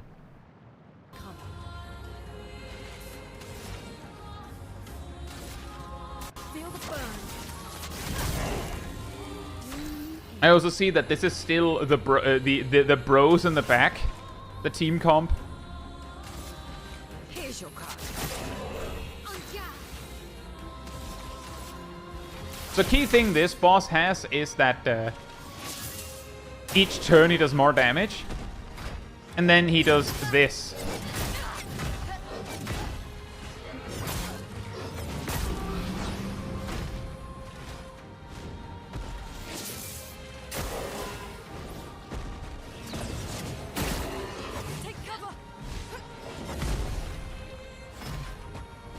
Nice!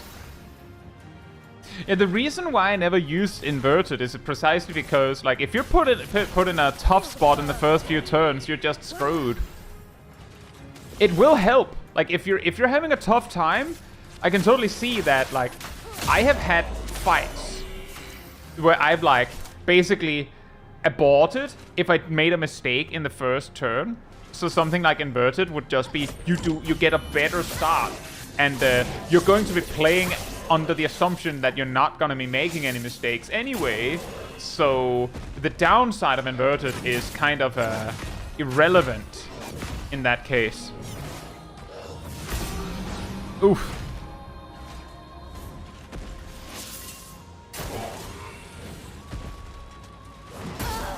Oh.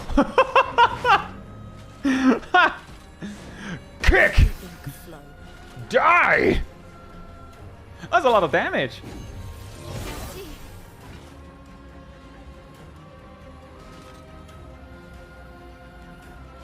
That's actually also a detail that, if I recall correctly, this boss on Expert is sort of like shrugged on the whole Berserk buff he has, because he like two-shots you anyway. So the only really scary thing is that as he builds up, he will eventually one-shot you instead. But that also means that this fight is a lot scarier on normal, for instance. Because then his gimmick is actually threatening, in a way. You know what I mean? Oh, that... Wow!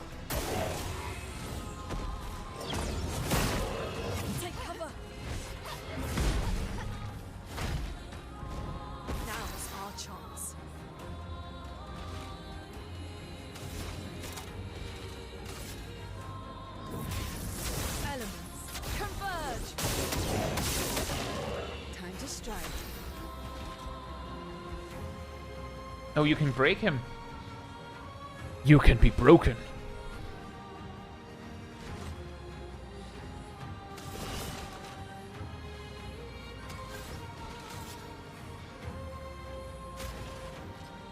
Oh, that's rough.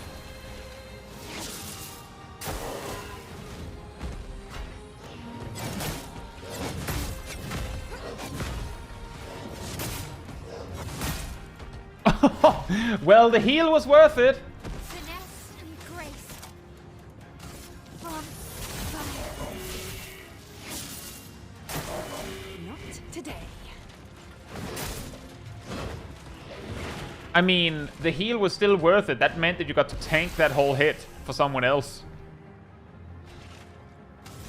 And considering how much damage it did, if the whole combo landed, I think anyone would have died at this point. Hey.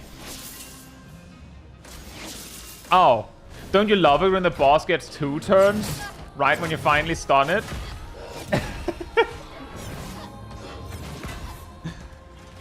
Haha! Now you don't get to attack! Oh, I get to not attack once. Now, anyway, for my second turn now.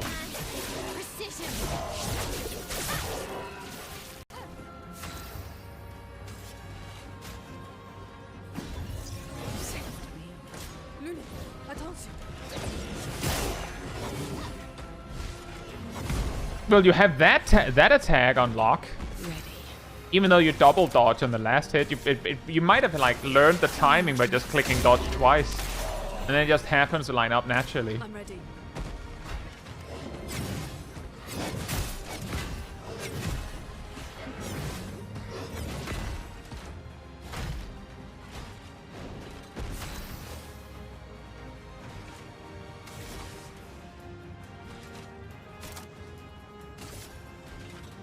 Hey! You know, there's something funny about seeing Spark do like 8,000 damage with a crit, and then seeing a full Flurry Fury have trouble beating that. Roulette, ain't it?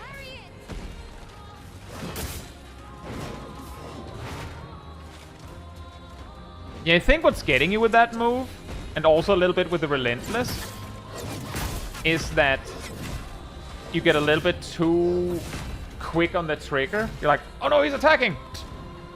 And then you're, you know, locked into the dodge.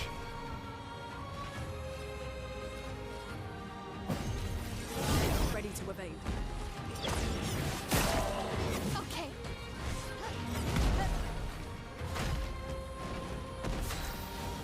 It is really difficult because there's like moves where like this. Oh.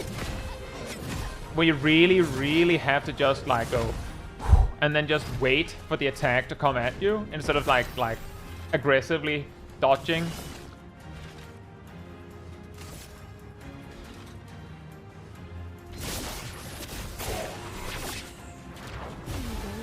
Nice. Romance flowing.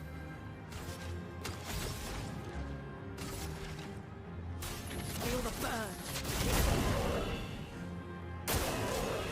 You're actually reaching a point where a gradient move might be the plan.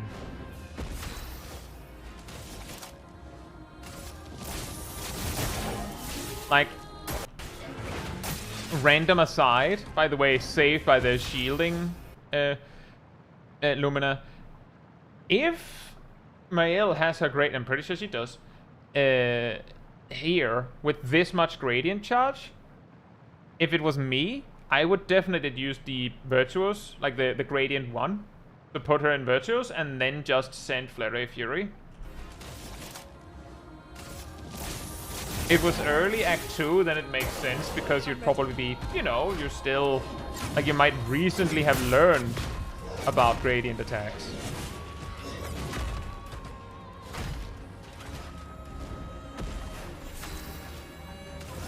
And I don't even know what the gradient attacks do. Like, off memory, I have no idea what Shell and Luna's gradient attacks do, so I don't know what to say there. But if you're sitting on 3, and you don't have Cheater, then gradient is basically a free move.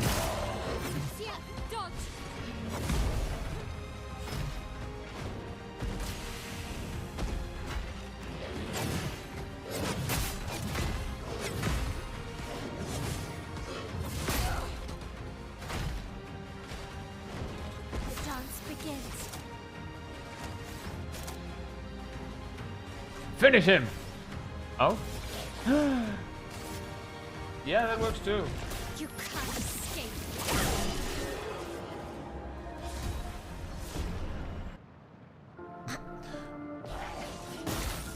Oh, the parry man! Hey!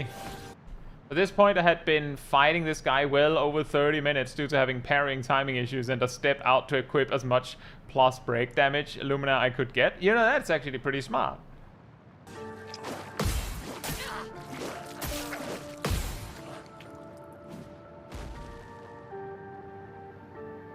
So the way this boss works, for anyone that don't know, is that it's always his turn. You don't get to have a turn until you break him, essentially. And incidentally, he can be broken by a counterattack. And you can only counterattack by parrying his whole volley of attacks. If you miss a single one, then you just don't get to, and then he just goes again.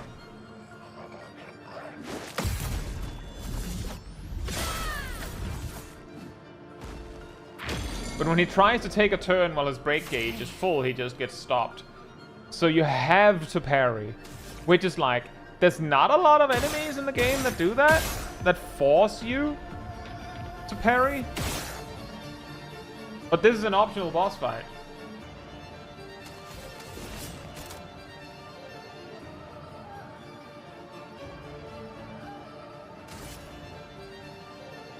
Now the really scary thing here is that while the boss is stunned now, he gets 2 turns after everyone. So when this turn is over, what's going on with the aim?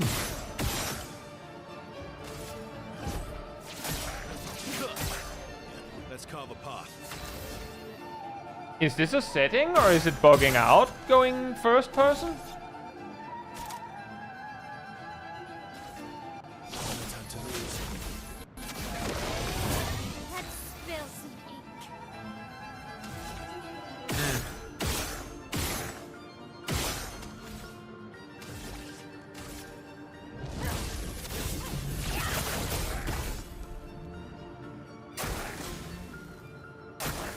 And here he comes again.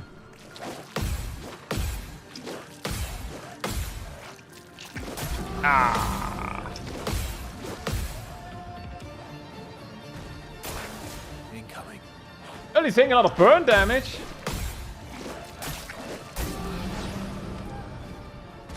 Okay. Oh.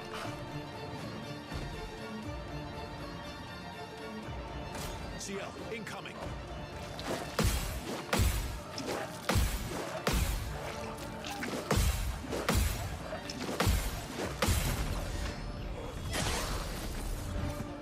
Oh, that's a maximum damage, and he's almost he's basically dead. If you get another counter, it looks like.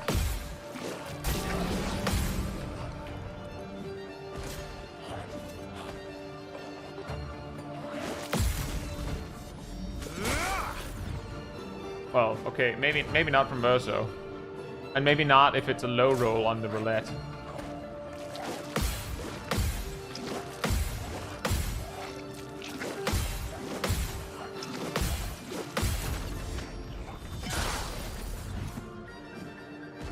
And there you go. Finish him.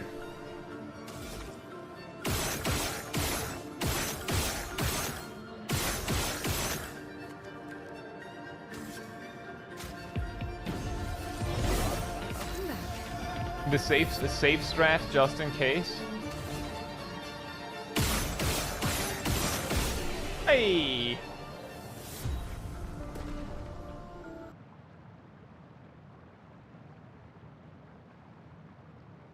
Oh yeah, and also for XP, if your character's dead, they get less XP.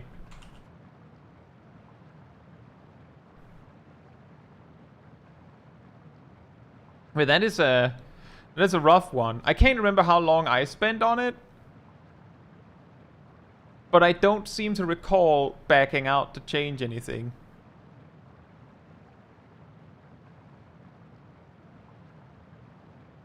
But also just really random thought. I don't think it's clearly reflected in the footage, but I just thought I'd mention it. Oh yeah, I was probably doing damage cap already. But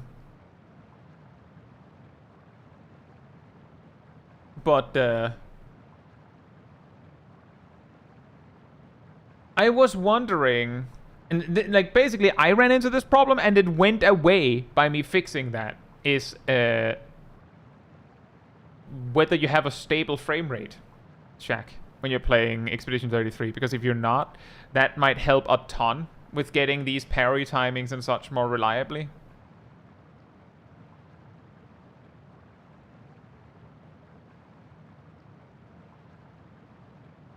You haven't been monitoring your FPS? But that's fair. How about this? Have you gone into areas and noticed that the game chugs a bit more? If yes, then you may experience that you will have a frame drop exactly when an enemy is doing an attack, which is why you sometimes miss parry timings or dodge timings, because you clicked, but actually there wasn't a frame when you clicked. That might help. I don't know. It's just something that occurred to me because I had this problem pretty heavily and changed that, got a stable frame rate, and it went away. Just gone. Completely.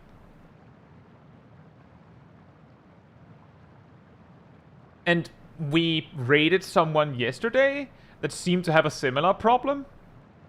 I don't know if it went away when he changed his settings, but it was a similar problem. So I'm just saying, with a game that is super specific on timing and is very pretty, it can sometimes screw you up because the loading, or rather the production of said pretty visual means that you lagged. Like you just got a right when you were supposed to click, and then it didn't count. It could be lag on the controller as well. Sure. Anyway, looking over the clips I have a feeling that next time we definitely do a much smaller walk, or no walk, so that we can catch a little bit up on clips. But I do feel like we got some good ones, some important ones as well. Now, for those that are still here, if you would like to be part of the Discord community server, there's a link right there in the chat. That's also where you find the clip reviews room, which is where you post your clips that you want me to see. There is like a pinned comment with some like guidelines. For instance, make sure the sound is of the game so that I don't risk getting a copyright claim and stuff like that. I will just mute it if I hear something else. So if you're like, well, but it's game music, I'll be like, yeah, no, but I don't know if that game is okay with it. So taking no chances. It has to be the music from the game you're playing. And put a note about what it is we're looking for, what it is you want out of the clip, and if you mean to show a 5-minute thing, try and send make sure that that's highlighted and emphasized instead of sending a 30-minute clip, and then as we're looking through it, you're like, well, actually the thing that mattered was 5 minutes in, and then the rest didn't matter. If we focus in on the thing that's interesting, we have more time to look at the thing that's interesting. Anyway, on that note, if you would like to be part of that Discord community server, there's also a schedule where you'll find what else is coming up in the coming days, and usually updates Sunday or Monday. You also find the announcement room with links to videos and streams and put them out. And if you grab the reminder roll in the role assignment room, you get a notification whenever I post a video or stream. As well as next, around 15 minutes before stream starts, you can catch it right when we go live. And if you'd like to support the channel even more directly, you can like over on YouTube, you can follow, you can subscribe, you can become a member, you can super chat, you can cheer, you can do all of that goodness. If you don't like any of that, there's also the Ko-Fi link in the description. It all helps support me and the channel directly, so I can focus on doing stuff like this with all of you without having to worry about algorithms and whatnot. So thank you so much for the support. But that'll be it from me tonight. So let's see if we can raid somebody. We could raid somebody.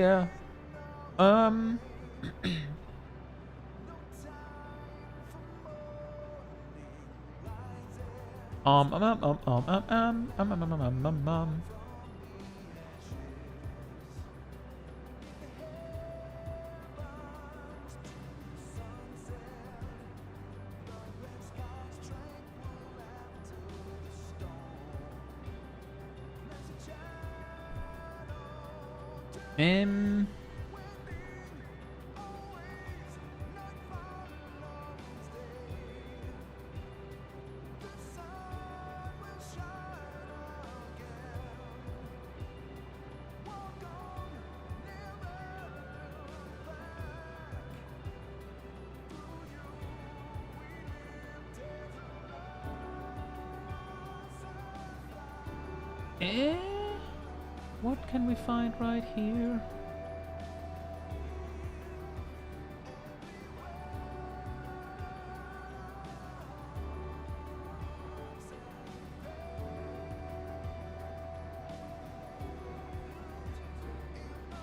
Let's go with Looks like Lawless is working on an alt. Let's check that. Now, with that said, good night, good morning, afternoon, or evening, depending where in the world, and hope to see you all very soon. Bye bye!